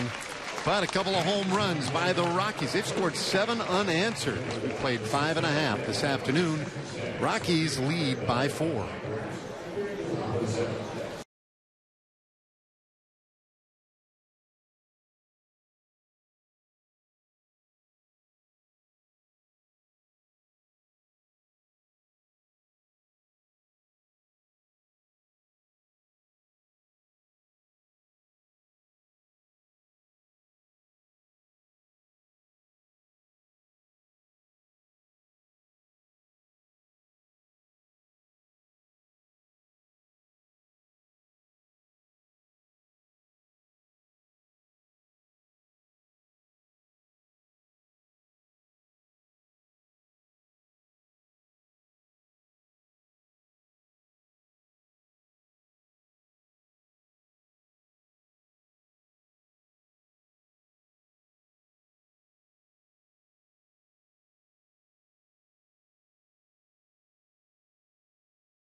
7 unanswered runs by the Rockies.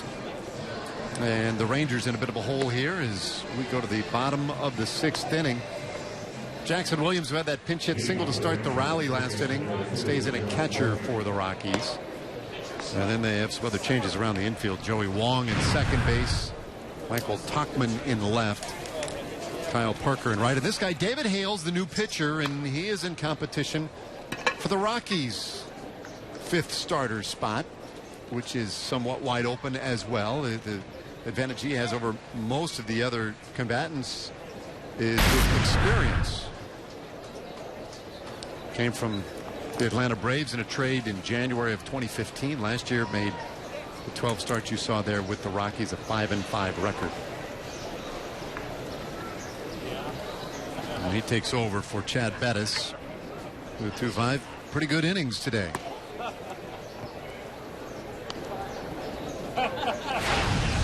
Yeah, for Bettis, he had one inning where he struggled. That was the 3rd. He gave up 5 hits and all 3 runs. But then it was 6 up, 6 down in the 4th and 5th. So he ended on a strong note. 1-1 to Morgan, getting his first at bat of the day. Came in to play third base for Adrian Beltre. Beltre finished 0 for 2. This one goes off the handle foul to the right side.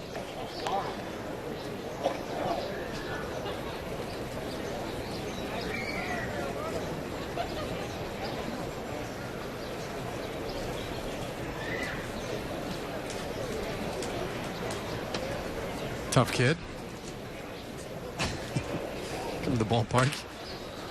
You might get drilled. Pop up again. Playable for some fans. Some spring training souvenirs issued by Morgan in the 6th inning. Chad Bettis, who went those 5 good innings today, finished by retiring the last 7 Rangers he faced, and now Hale comes in a little too tight. 2-2 to Morgan.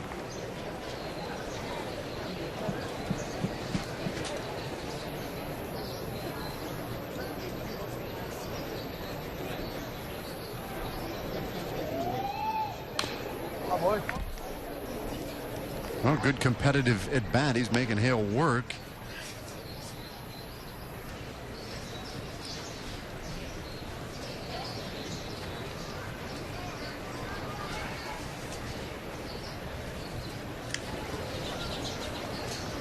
Seventh pitch of the at bat on the way.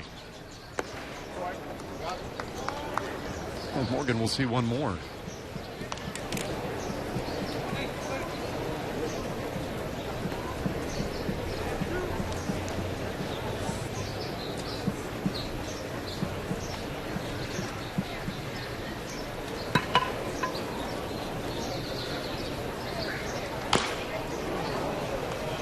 Why not?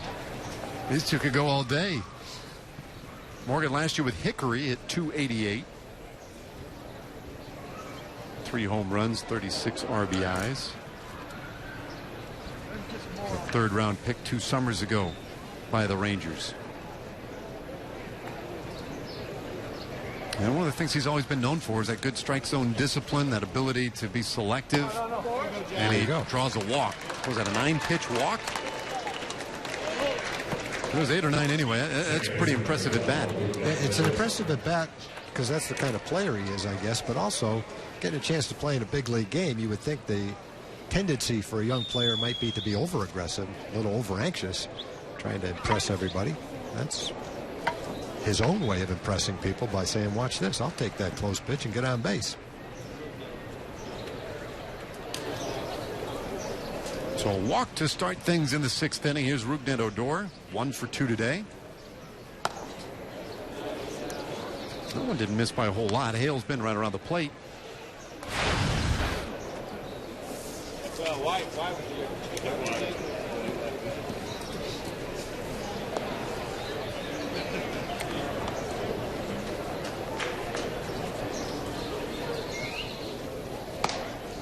And now he gets the call. 1-1. Another change worth noting. Rafael Yanoa who hit last inning. He is now at third base for the Rockies. Sometimes takes a little while to get them all straight. I think we're up to date. 1-1. And that ball lashed into right field. A base hit for Odor. Morgan got a great start. He's into third. Odor heads to second base with a double. We've been talking about Rougned and how great he looked at the end of the year, and he's picking up after that minor injury that he had. He's swinging the bat great right now. He's got a line shot that he hit to left field on a fastball away, and now he's got a line shot to right field on a fastball in. Just doesn't get much better than that.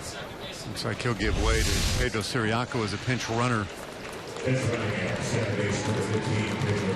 that's it for Odor. Good day today at the plate.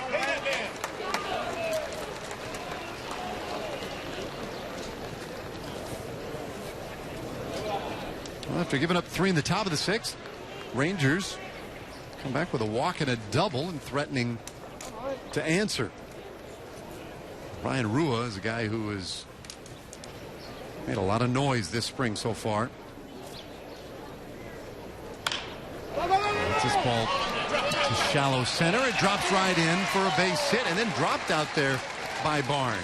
Morgan scores easily. Siriaco to third on a bloop single by Rua, and they get a run back. Well, the hot hitters are staying hot today. Ryan came into the game hitting .438. He's had 2 more hits. Found the hole with that little blooper, but he gets an RBI with it. Arenado's the hottest hitter in the world right now. No one's hotter than that. He had a single, a double, and a walk today, so he's had over 600. Average went up today. Yeah, how about that? If he goes 3 for 5, his average goes down. That doesn't quite seem fair, even. I think he'll still take it, though. 3 for 5 and have it go down. Well, Elvis Andrus 0 for 2 today. Twice has grounded out to short. It's this one wide of the bag at third, and it's 1-1. Three-run lead for the Rockies.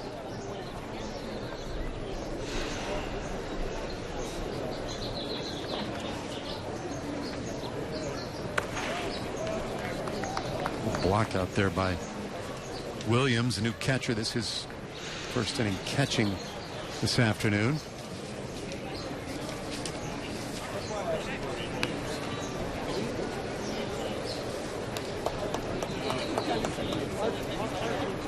Elvis came in with 8 hits this spring.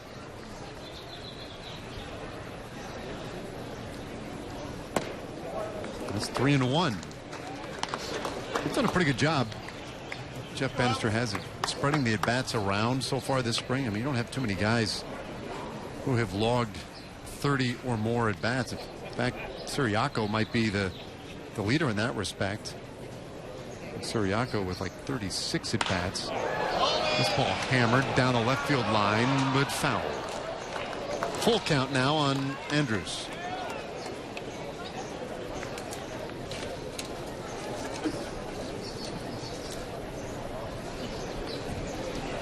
Would you have any recollection at all of the number of at-bats you would get during a spring training? Well, you know, there's only a couple of times where I went to spring training and had a chance to be a regular. I can remember getting, I think, maybe 50 or 60 as a real young player without a chance to make the team, but kind of got hot and got a lot of at-bats that way. And probably the year I had a chance to be a regular, I don't know, Dave. My guess is it would be somewhere between 50 and 70. I don't know today that managers feel that their regular players need that many at-bats. Looking at the Ranger at-bats, I don't know that they've got more than a couple in the 30s right now. The regulars will start playing more like every day, getting 3 at-bats and eventually 4. And so over the last 10 days, they could see their at-bats jump from 25 to 52 or 53. And I think if they do, Jeff Bannister feel very comfortable where they are going into the season. It's always been the case where people said the position players only need a couple of weeks to get ready for the season. The length of spring training has to do with the pitchers trying to get stretched out to 90 or 100 pitches, 6 or 7 innings for the regular season. That takes time. You can't rush that. So I think the goal of the managers in spring training is a balancing act. Make sure that their position players get enough at-bats to be ready, but not too many at-bats to where they're a little stale when the season starts. I think you want to peak the last week of spring training, and that's when you'll see them getting the bulk of their at-bats, at least per game anyway, 3 or 4 at-bats per game rather than 2. Hanser Alberto takes a count to 2-1. Andrews struck out, but Rua stole his second base of the spring on the strikeout, so a couple of men in scoring position here for Alberto. Well, your 50-plus at-bats in spring training back in the day would have been in far fewer games, too, right? I mean, because that's 30-plus games now in spring training is the norm. That wasn't always the case. So bouncer to third, and picked out at first nicely by Paulson to get Alberto for the second out of the inning. Yeah, that I really don't have a feel for. I'm not sure how many games we played back then. It might have been fewer. The one thing that teams didn't do back then is they didn't have players, 6 or 10 players from minor league camp, come up and be available for the game and frequently see an at-bat in the last 2 innings. The players that were coming into games back then were players like Siriaco, Hanser, Rua, players who were strongly competing for jobs on the team. Wilson with a soft liner up the middle, but Story there to haul it in and end the inning. So the first 3 got on, but then Hale buckled down. You got Andrews, Alberto, and Wilson, and the Rangers have to settle for a run.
Go this afternoon in Arizona.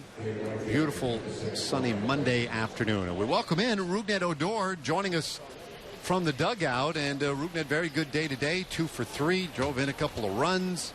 As we work our way through spring training, you feel like you're ready to go right now? Do you need more time? Where are you?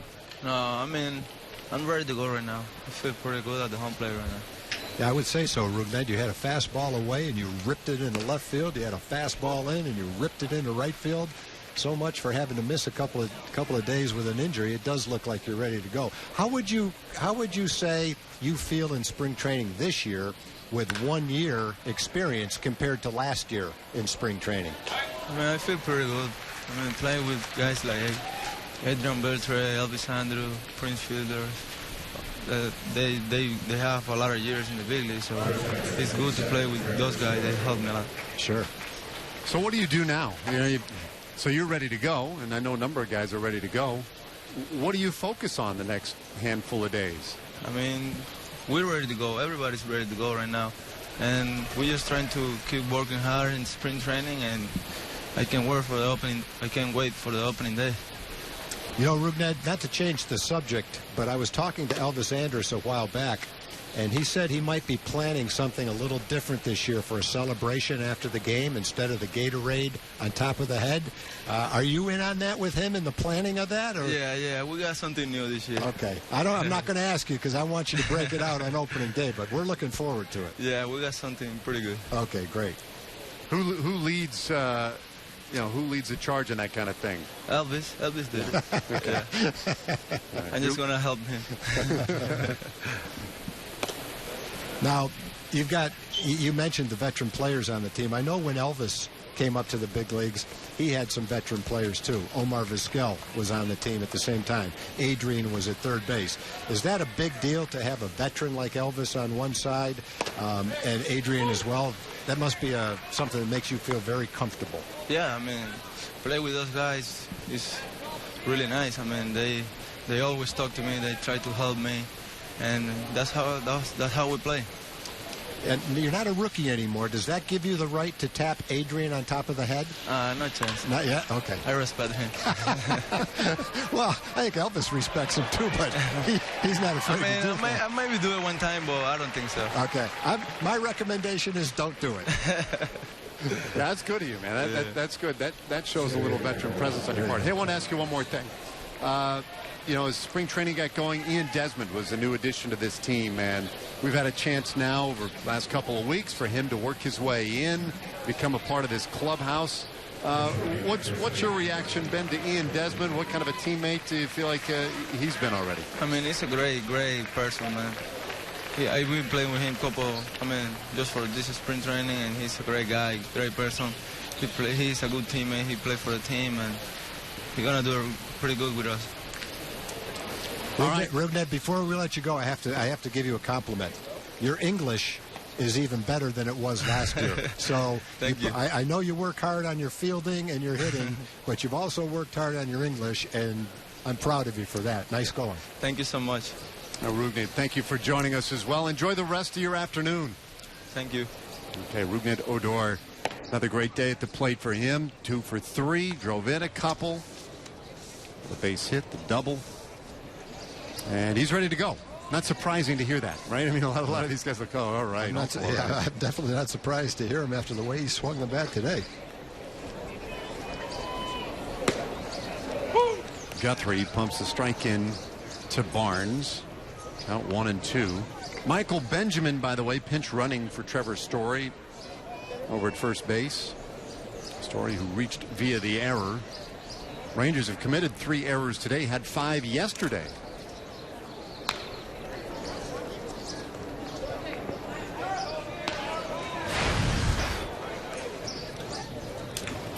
Quiet day for Barnes at the plate, but he's handled some fly balls in center, dealing with the sun.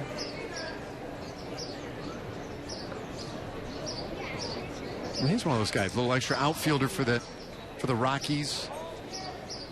Very athletic. He can go get the ball in center field, and borderline reckless. I always hate to use that word reckless because I feel like that has a negative connotation, but let's just say a guy who is willing to sacrifice his body. How about reckless abandon? Yeah, reckless abandon is good. He plays hard. 1-2 on Brandon Barnes. I know some guys, some managers, some general managers, there are players that they would like to rein in just a smidge. Right? Some guys. It's kind of been an age-old thing in baseball. Do you tell one of your star players not to run into walls, not to slide headfirst into first base, those kind of things? That's going to split the outfielders and do an extra base hit and score a run. Barnes, after an 0 for 3, is going to turn it and look for 3, and the throw is behind him. RBI triple for the Rockies center fielder. It's 8-4, Colorado. And I think what it usually comes down to is you want your guys to be smart and not to take a chance to get hurt when it doesn't matter. But the other side of it is it's very tough to tell a guy that's always played that way not to do it anymore. I know Josh Hamilton was like that when the Rangers first got him. He was not afraid to run into a wall, slide head first into first base, and it's tough to tell him not to. That's the way he plays the game. Rusty Greer was like that in left field. A lot of people think that, it might have taken some time off Rusty's career because of how many walls he bumped into, how many headfirst dives he made. But if you told him not to do that, then he wouldn't be Rusty Greer anymore. He would have been some other player. And that's what makes them who they are. This ball smacked into center field, but right at Drew Stubbs. He'll make the catch, retiring Paulson, but Barnes tags, scores, and then puts up the 9th Rockies run.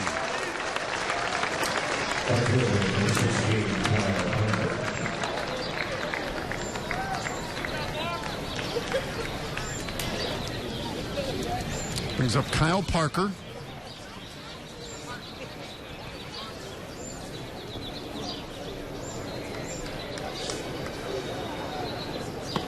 Bryce Harper in recent years, he's been one who's, he tried to take out a wall. Yeah. Didn't win that one. You understand where a team would be coming from if they said to Bryce Harper, Bryce, we got to have you in the lineup. Tone it down a little bit. I totally understand that, but I would also understand it if Bryce said, can't do it. That's who I am. That's why I play that way. And so that becomes the dilemma, I guess. Another 2-run inning for the Rockies.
They're not playing baseball.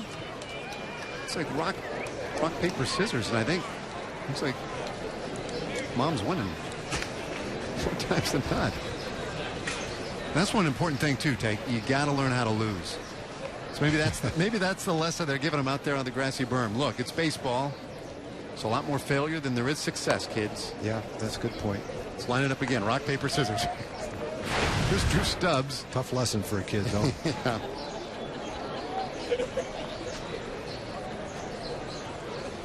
Stubbs has had a very nice spring at the plate. Now, you would not expect him to put up huge numbers during a regular season. That is largely how he has built his career. He is just a terrific defensive outfielder.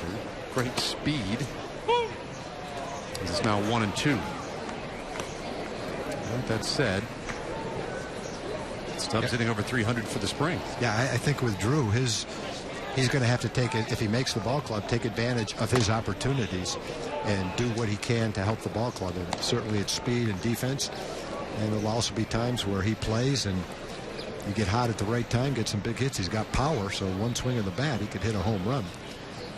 So So he's probably not going to face at the start of the season an opportunity to play every day, but when he does, he'll have a chance to do some nice things. Difficult play at third for Yanoa. Able to barehand it and throw out Stubbs for out number 1.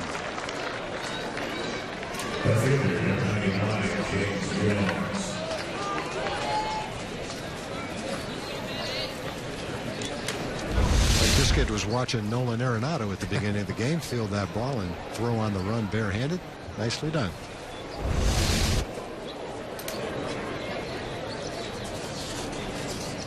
So with 1 out, nobody on, James Jones takes a fastball right on the inside corner for a strike.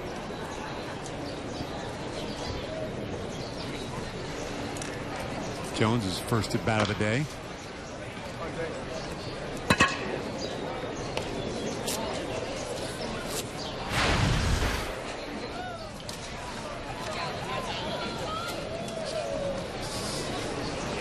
Here's a guy with great speed and ability in the outfield who can help a ball club in so many little ways. I guess ways you don't always look at the box score and necessarily see as he hits this one down the left field line, and that one drops over the head of Massey into the corner for extra bases. Jones has great speed. Really has to settle for a double here. Good spot to hit one. Slicing line drive with the wind blowing out to left field. Massey, when that ball was hit, thought he might have a chance to catch it, but as he went after it, probably realized he didn't. Just kept carrying and carrying right to the warning track. Not much Massey could do with that one.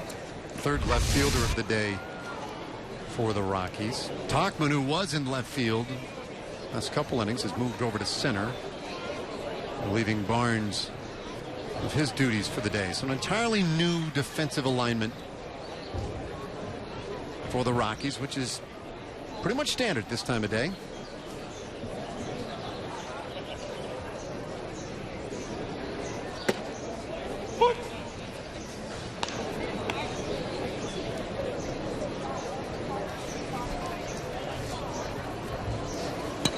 Well, Rangers started this game with the first 3 runs coming in the 3rd inning.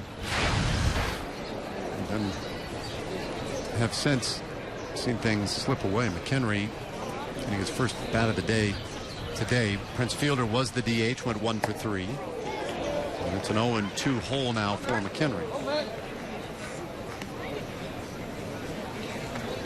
McHenry, one of a handful of guys in camp, new to the Rangers, but not new to Jeff Bannister. Has some history with Bannister in his days at Pittsburgh. In contention to help this team in a backup role at catcher. Roller to the left side of the infield in the hole. Benjamin has it on a backhand, throws to first to get McHenry, but he does advance the runner Jones to third base.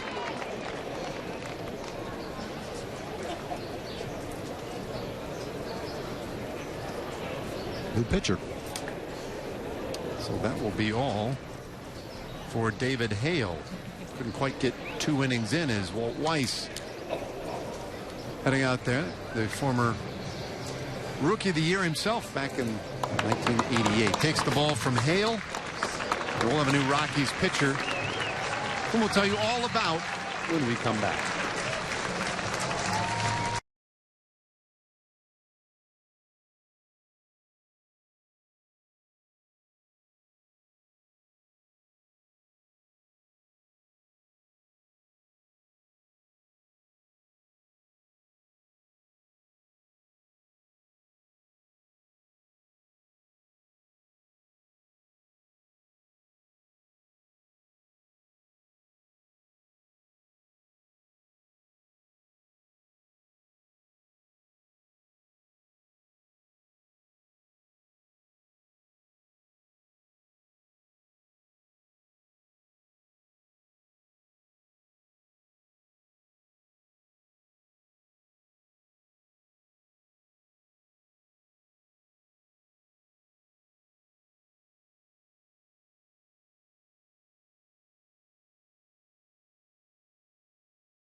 5-run Rockies lead. And with 2 out in the bottom of the 7th inning, the Rockies make a pitching change.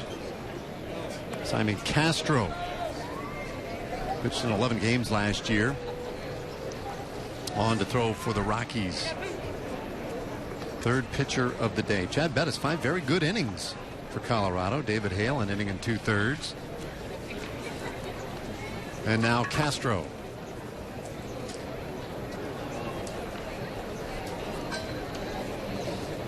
I think I ran across an article earlier today, Tank. I didn't read the whole thing.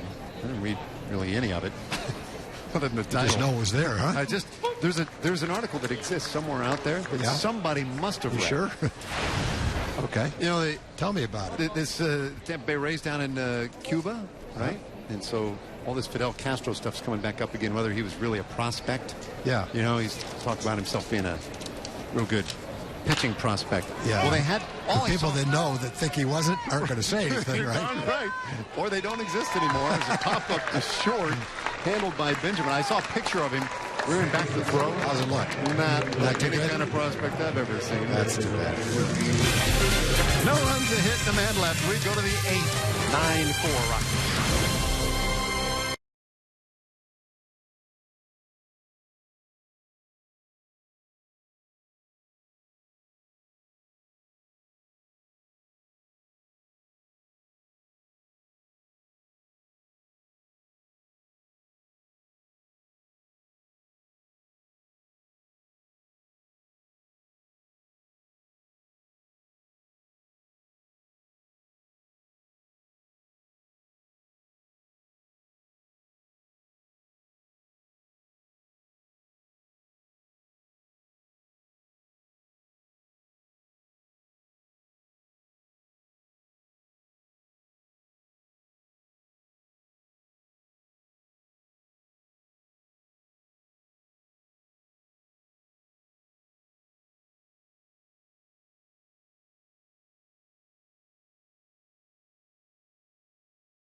And is the most flexible way to enjoy the 2016 Rangers season. Now you choose 20 games that work best for your schedule, including opening day.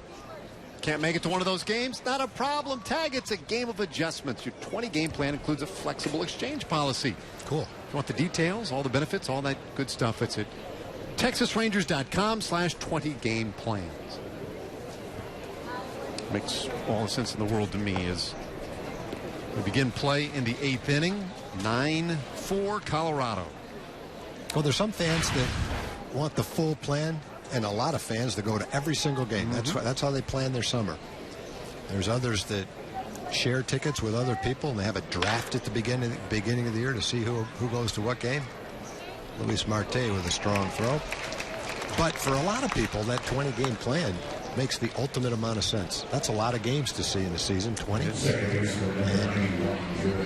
get a chance to come to the ones you want to see. That's great. So I grew up in a tiny town in Nebraska, western Nebraska. Nothing there, you know. Did you even know what baseball was? I did. Now, I used to tell my mom all the time in high school that one day I'll grow up and I'm going to get a job in a city.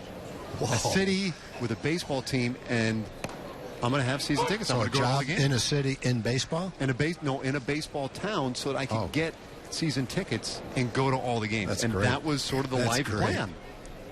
I used to think that would, that would be it. Yeah.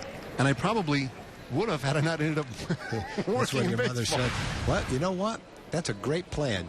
You just have to get a job that's good enough that you can afford those tickets. So it was good motivation. Yeah.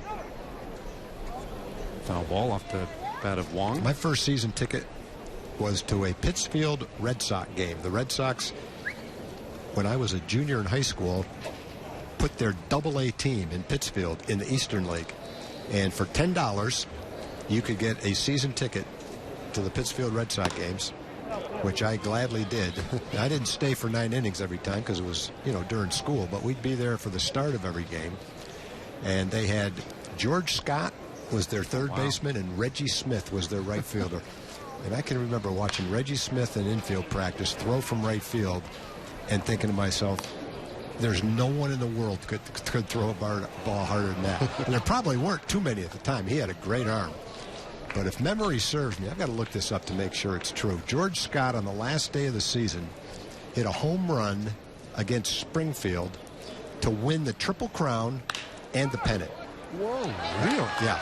And I've got to verify that because that's the way I remember it, but that was a long time ago.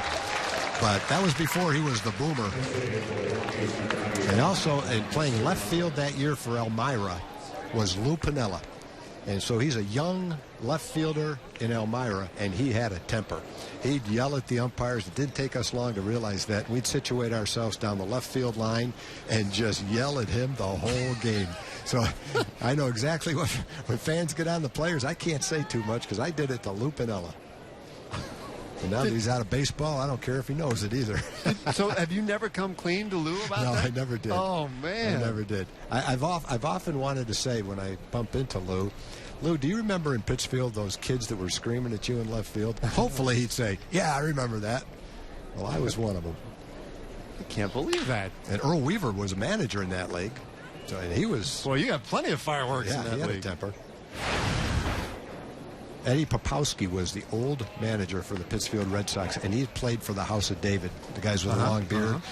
And when someone hit a ground ball to him foul, he would pick the ball up and go through this elaborate behind the back, between the legs, spinning around, fire it back to the pitcher routine, where you watched him do it and you couldn't even figure out what he had just done. And he'd get a standing ovation. The catcher was a guy named Owen, I can't think of his last name. He was the catcher and the closer. Frequently. He was a sidearm pitcher. Ninth inning comes along, in comes a new catcher. I'll think of his name in a minute. And Owen would go out to the mound. No kidding. Juan Siriaco with a pop-up in right field, 2 away. We had a blast going to those games. Man, yeah. I can't believe you did that to poor Lou. I used to be scared of Lou Piniella until I met him. Then you get talking to the guy, and he is delightful. He's just a wonderful guy. But, he could be tough on players, certainly tough on umpires. But actually, just a really good guy. We figured no matter how tough he was and how mad he got, it was highly unlikely he was going to jump that fence and come after us. And if he did, we watched him play. I knew I could outrun him if I had to. Oh. Wow. That's good stuff. That's fun. As a kid, did you feel like you knew that some of these guys were going to end up being big leaguers, or no. Did it even cross your mind? It crossed my mind that they were prospects trying to get to the big leagues, but it never seemed something I could fathom which ones were good enough. There's guys hitting great, but I didn't know if they were going to be in the big leagues or not. I think everybody, because of the way it was written about, Reggie Smith was only 21 or 22 years old. He was a switch hitter. He could fly. He could throw. So, I think you would look at him and say, I can't imagine that guy's not going to get to the big leagues. I wish I could remember all the names, but there was a left-hand pitcher on that team, Bill McLeod, who went 17-0 that year. Now, he did get to the big leagues for the Red Sox. He didn't stay very long, but he pitched in the big leagues. Pete McGreeny pitched in the big leagues, right-hand pitcher. The little shortstop was about 5'2". Alan Montreal was his name. He never did, I don't think, play in the big league. Whatever happened to Owen, the catcher closer? It's driving me crazy. I can't think of his last name. I don't think he ever got past AAA ball. He was a good player.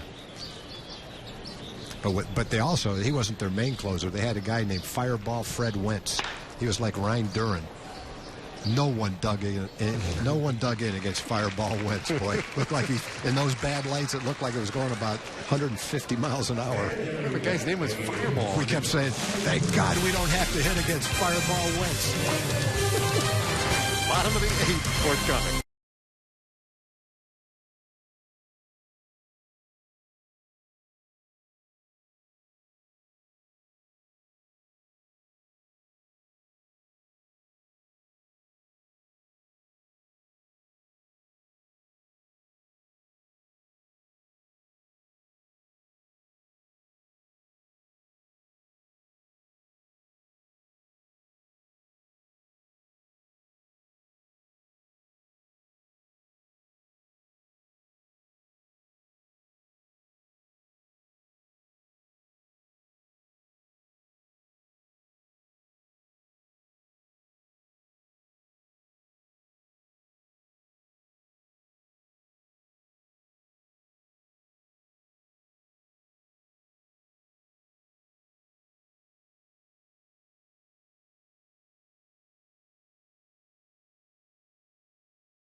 16 will take place on Friday, April 15th, following the game against the Orioles, all courtesy of TXU Energy. Fans using the online coupon code FIREWORKS can get tickets for just $15. Visit TexasRangers.com and get your tickets for a Friday night tradition. So that coupon code is FIREWORKS, not Fireball. What was the guy's name? Fireball Fred Wentz. Fireball. Are you old enough to remember Ryan Duran, the Yankee closer? He used to come in, throw a ball over the catcher's head, scare the other hitter. That's what Fireball was like.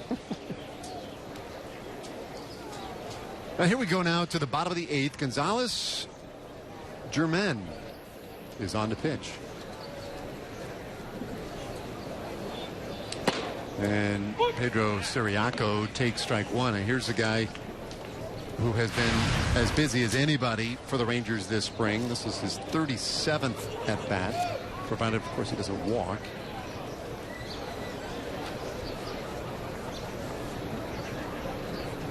And he's been productive. 18 for 36 so far. Swings and hammers one into left field, base hit. I'm telling you.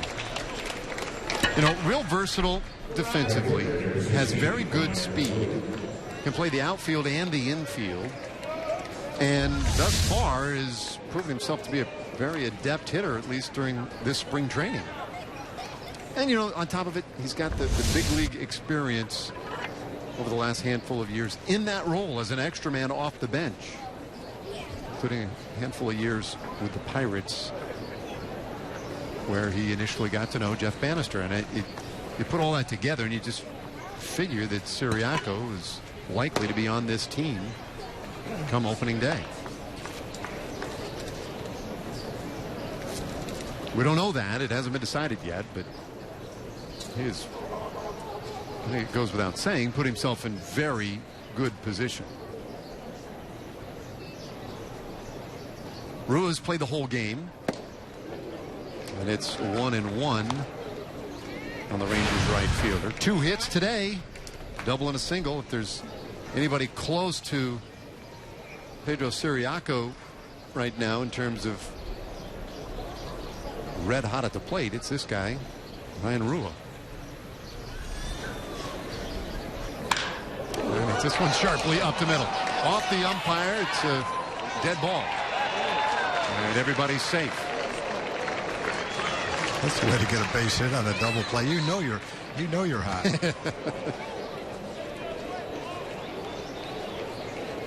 when you hit a double play ball. Second was a base hit. Does that count as a base hit? Like if it hit a runner and get a base hit on that? That's pretty cool.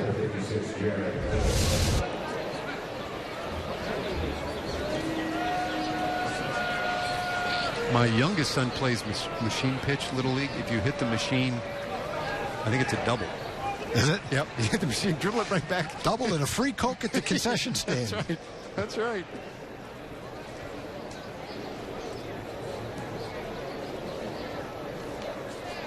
So a dead ball single for Rua.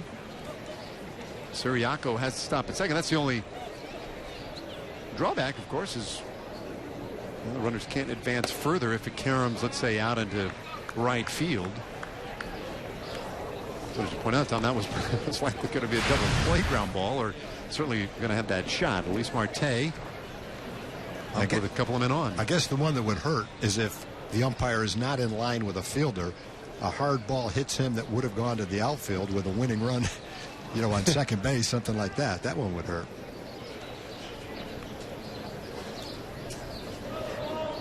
Jared Hoying has come in to pinch run for Rua at first. So at long last, Rua's afternoon is done. Germán's next pitch pulled foul. 4th pitcher of the day for the Rockies.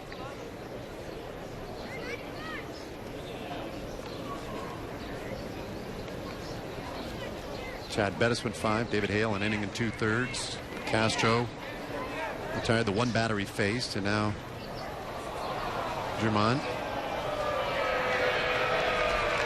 1-1. Fouled off again.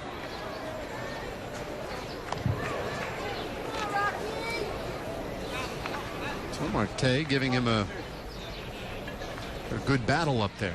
I got my guy. Oh, Owen Johnson. Owen Johnson. He hit .299, 24 home runs, and knocked in 93 runs in 1965. George Scott had 590 at-bats in Double-A, 25 home runs, 94 RBIs. So, but Johnson put up those great offensive numbers. How do you? I gotta find. How many saves did he? I gotta find out. I'm banking that there's a couple of fans that would rather know the answer to that than who's out in the field in this inning for the Colorado team. I may be wrong on that, but that's what I'm banking at. I'm saying there are going to be folks on either side of that. And there's probably about 100 people watching that are saying, you're dead wrong, Tom. No more on the Pittsfield Red Sox. Sorry. Well, I don't know that I'm going to be able to let you go any further without knowing. I don't know how that kid did. Owen Johnson. Marte lofts one into shallow center. Not an easy play. Coming in is Tauchman, and he makes the catch. Although the sun at this time of day getting into a slightly better spot for outfielders. It was the next, I've got the 65 stats. It was 66 where he really pitched. This 65 only pitched 2 games. Billy McLeod, 18-0. 11 complete games, 3 shutouts. Well, that'll get you noticed. Andrew Alberto. He has played the whole game so far. 1 for 3 with a run scored. And Germán fairly deliberate. I heard one of the fans earlier yelling out from down the line, just throw the ball. He takes his time. Might be having some communication issues as well with his catcher.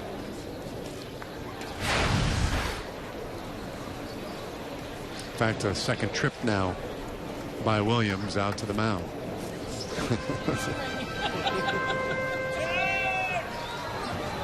We'll get there.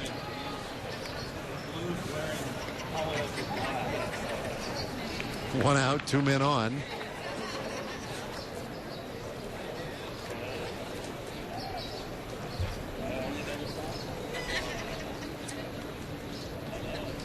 Alberto rips that one into left field. A base hit. On third base, Siriaco, he'll score easily. RBI single for Alberto. A 2-hit day for him. Well, Hanser getting a chance to play first base today, and therefore getting a chance to play the whole game, taking advantage of his opportunity with an at-bat in the 8th inning. Not many regulars have had chances to hit in the 8th inning.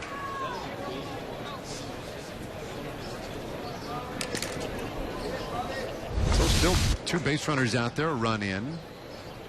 And Bobby Wilson at that right side. How about this text? This is from my wife. I could have told you it was Owen Johnson. Couldn't you hear me yelling at the television? I just looked up the stats, and my memory's not as good as I thought. He actually wasn't the closer. He must have come into a couple of games, and because he was the catcher, everybody was very excited to see it, and he threw sidearm. Oh. But my memory is of that. Turns out he really didn't have a chance to be the closer. So for everyone glued to their set for the answer, sorry if it's anticlimactic for you. Wilson with a little tapper foul. That's a bummer. But totally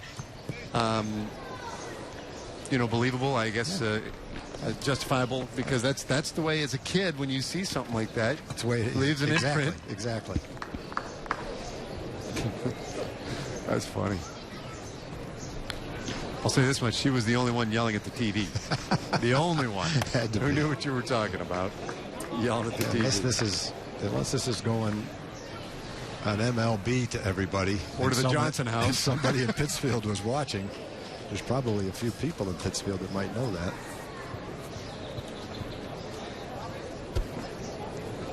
Hoying at second, Alberto at first. for the Rangers to run across this inning.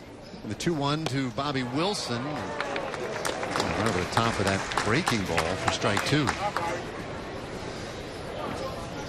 German last year with the Rockies made 1 start and pitched 29 times in relief. Started the year with the Cubs. The previous year pitched for the Mets, so he's been around a little bit. And he gets Wilson swinging for the second out of the inning. I didn't think of this either as I closed the chapter on this conversation. Some people are probably going, how in the world would your wife know that? We went to high school together. She used to go to some of the games. So she legitimately knew. Yeah, she did. She did. I think that's our headline. That's the story. Where is Owen Johnson?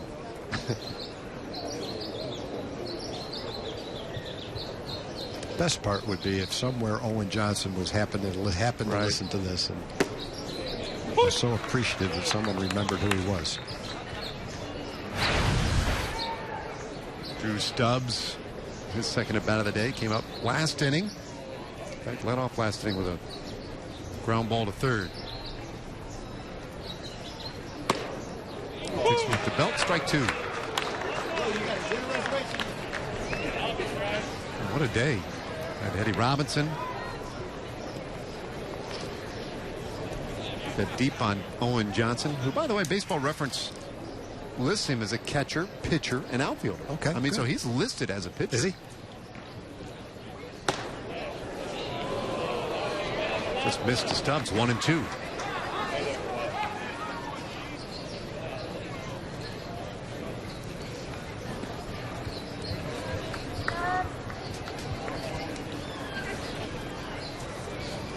Bottom of the 8th inning this afternoon here in Surprise, Arizona. Stubbs learns himself another pitch against the big right-hander Gonzalez. German, 6'1", 200 pounds.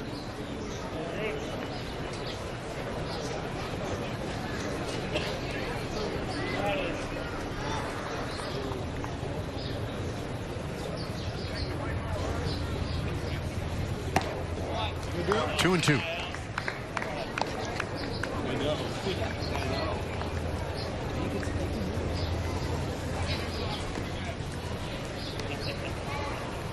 Tomorrow, the Rangers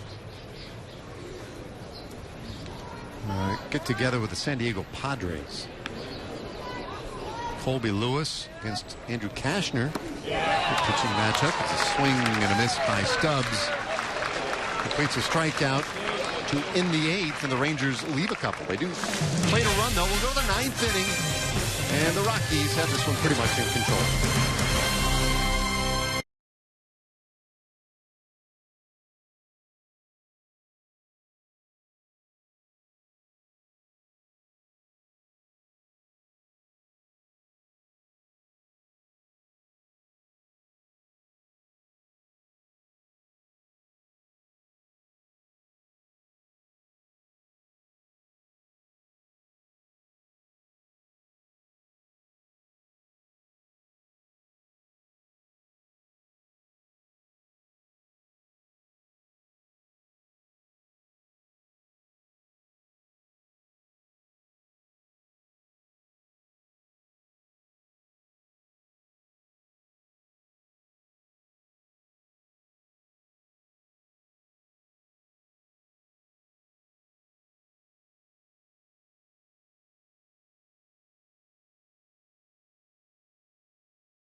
Renovate or refurbish your baseball or softball complex, or even get new equipment with the Globe Life Texas Rangers baseball and softball grant program. Now, we know many fans have been affected by the flooding and storms around the area, and our thoughts are with all these folks. We encourage you to apply if your fields have been affected by the recent storms and flooding. Eligible organizations in Texas, Oklahoma, New Mexico, Arkansas, and Louisiana can all apply at texasrangers.com/grants. Applications, however, are due by June 30th. So maybe you know somebody in a little league organization or whatnot that could use that help. Let them know. They've got till June 30th. Get those applications in. We'd love to help. We do it every year, and it's one of the real joys on the caravans, oftentimes going back to those towns and seeing the great progress that has been made. Sure. So 9th inning this afternoon here at Surprise, and Francisco Mendoza comes on to pitch. Martin Perez started today, went 4 1/3 for the Rangers. Looked good, but just a smidge low.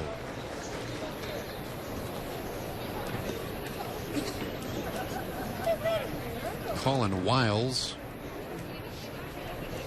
picked up a couple of outs in the 5th inning. And then Jeremy Guthrie. This one shanked foul. And the count 1-2 on Ryan Rayburn. Oh, pardon me. Tuchman is the hitter here.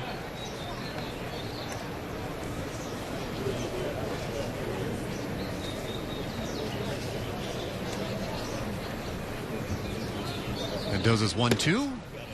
Just misses that inside corner.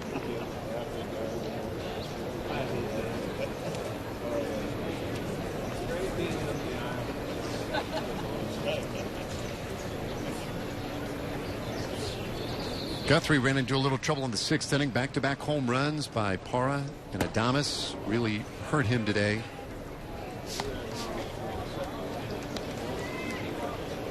It was the wide open battle for that last spot of the rotation. Likely remains wide open.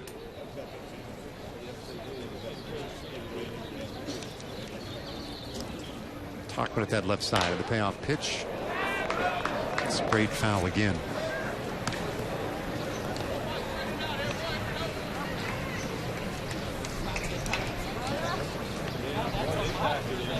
Tag, is this your last game? Last game. It's spring training.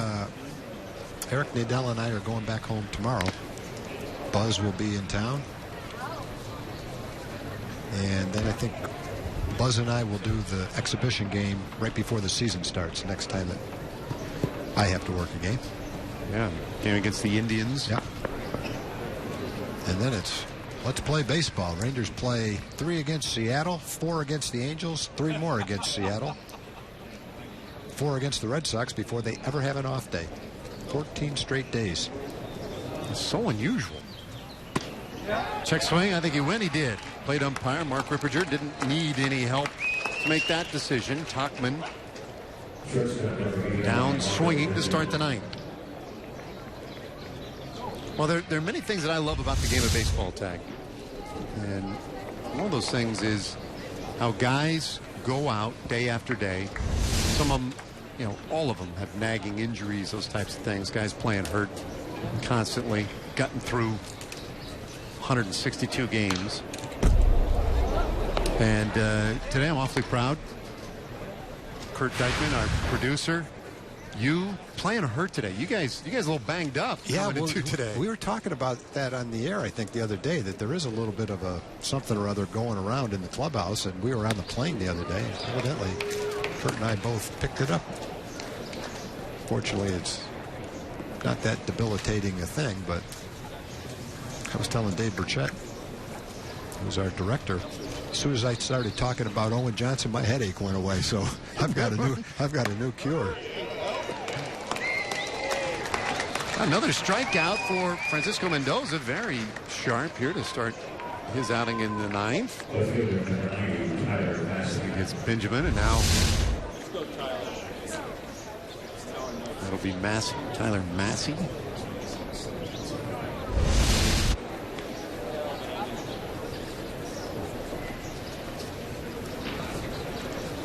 Those are the fourth pitcher of the day for the Rangers. And the right-hander misses that inside corner.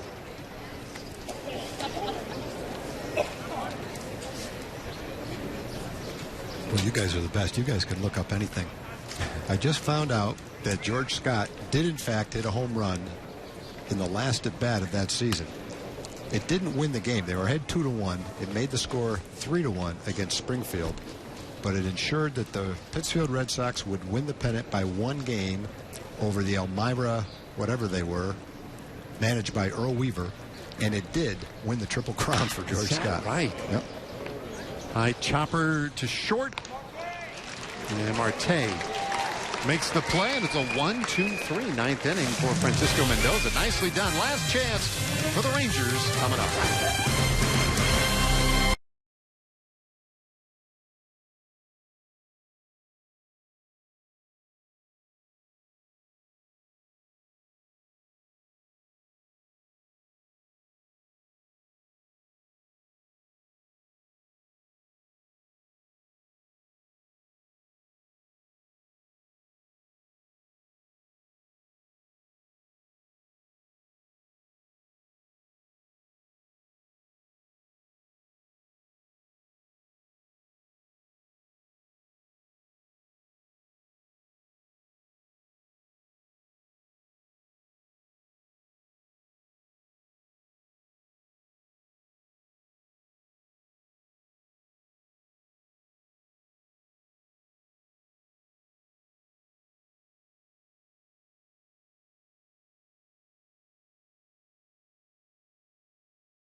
Last chance here for the Rangers. 2, 3, and 4 hitters coming up in the 9th inning. And they're going to need some base runners this 9th. Yeah, it should occur to me when I was talking about you playing injured today. Dykert, right? Like Kurt, our producer. What'd you call him? I guess Dykeman. Dykeman. You know, I made a little something up. Steve Busby calls him Dreyfus. So, well, I call him Barron. Spring training for all of us. Why do you call him Barron? Other people call him a lot of other things. Well, because true. Mark Holtz was the best at giving nicknames, and so we both started in the same. All of us started TV at the same exact time. Kurt's first year, Mark's first year, and my first year. And so Mark wanted to give Kurt a nickname, and he came up with Baron von Dykert. And a lot of people still call him that. I do. Well, tapper by Jones. First base side. And picked up and handled cleanly by Jason Gurka, pitcher. New pitcher, that is. Well, Germán pitched that 8th inning, and we get a little break, seeing Gurka now coming on for the 9th. Germán was very deliberate, as now Michael McKinry hit his second at bat of the day, came up in the 7th inning and rolled out to short.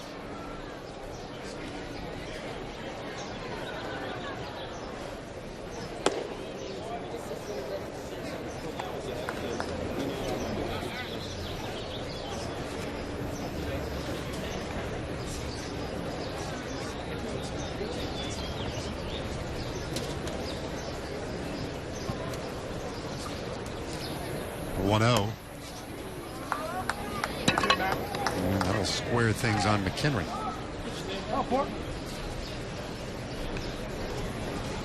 What did we learn today, Tag? What's our takeaway from this one? As we kind of put a bow on this game broadcast. The hot guys all stayed hot. That no matter what I talk about, I can bore the daylights out of our viewers with my explanation of the Pittsfield Red Sox.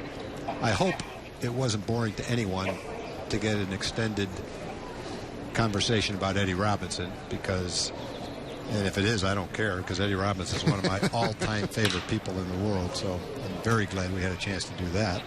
Got a chance to wish Jamie Newberg a quick recovery from the surgery. No one's a better Ranger fan than Jamie. He certainly deserves that. Oh, but I guess you're talking about the baseball part. Actually, I think you're hitting all the high notes. I think what you can say about Martin Perez is we saw the kind of pitcher that he is in the first 3 innings. When he came out for the 4th and through the 5th, he lost his command a little bit. But those are things that happen in spring training. He did throw 75 or 80 pitches, so he's on track. I'm sure he feels great. And even though it didn't end up the way he wanted to, I'm sure he feels that he's right on track. Roogie we had great talk with Roogie. He had a couple of solid hits, one to left, one to right. Looks like he's ready to build off of last season. He says he's ready for this season. He certainly looked like it. So those would be some takeaways. Ryan Rua stayed hot, came into the game hitting .438. He had 2 more hits. Pedro Siriaco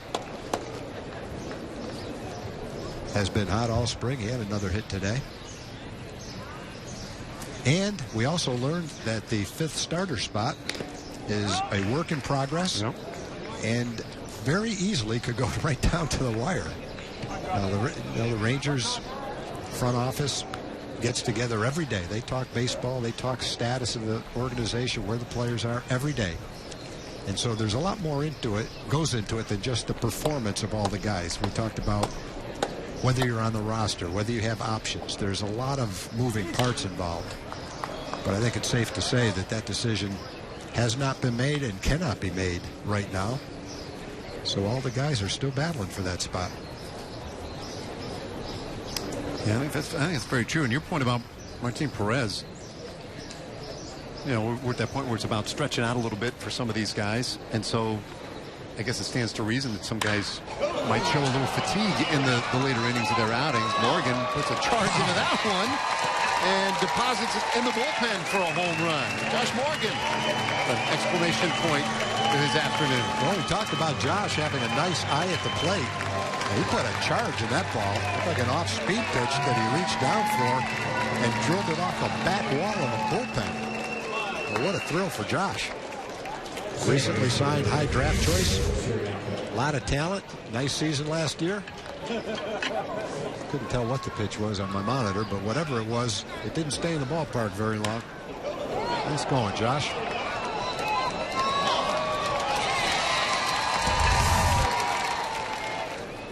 Those are fun. And now Pedro Siriaco singled in the 8th. And then he's up there hacking. I'm pretty sure that there's no way that they can get him out right now. He wants to keep up with Nolan Arenado. Had 2 more hits today. He was hitting .600. Pedro's only had 1 hit today, so he needs another one. Over 500 now for the spring. But I think with Perez, also maybe you see a little fatigue there in the later stages of that outing. The first 3 innings were outstanding. Sure. You know, maybe that fatigue, throwing a lot of pitches in those 2 innings, took away from his command a little bit. I'm sure it did. But that's what you build up for in spring training. 0-2 to Siriaco. Hammers it down the left field line with foul. He had him swinging at that pitch, the pitch before it, way out in front of it. That one he waited almost enough. Probably won't get to see it again right here, though.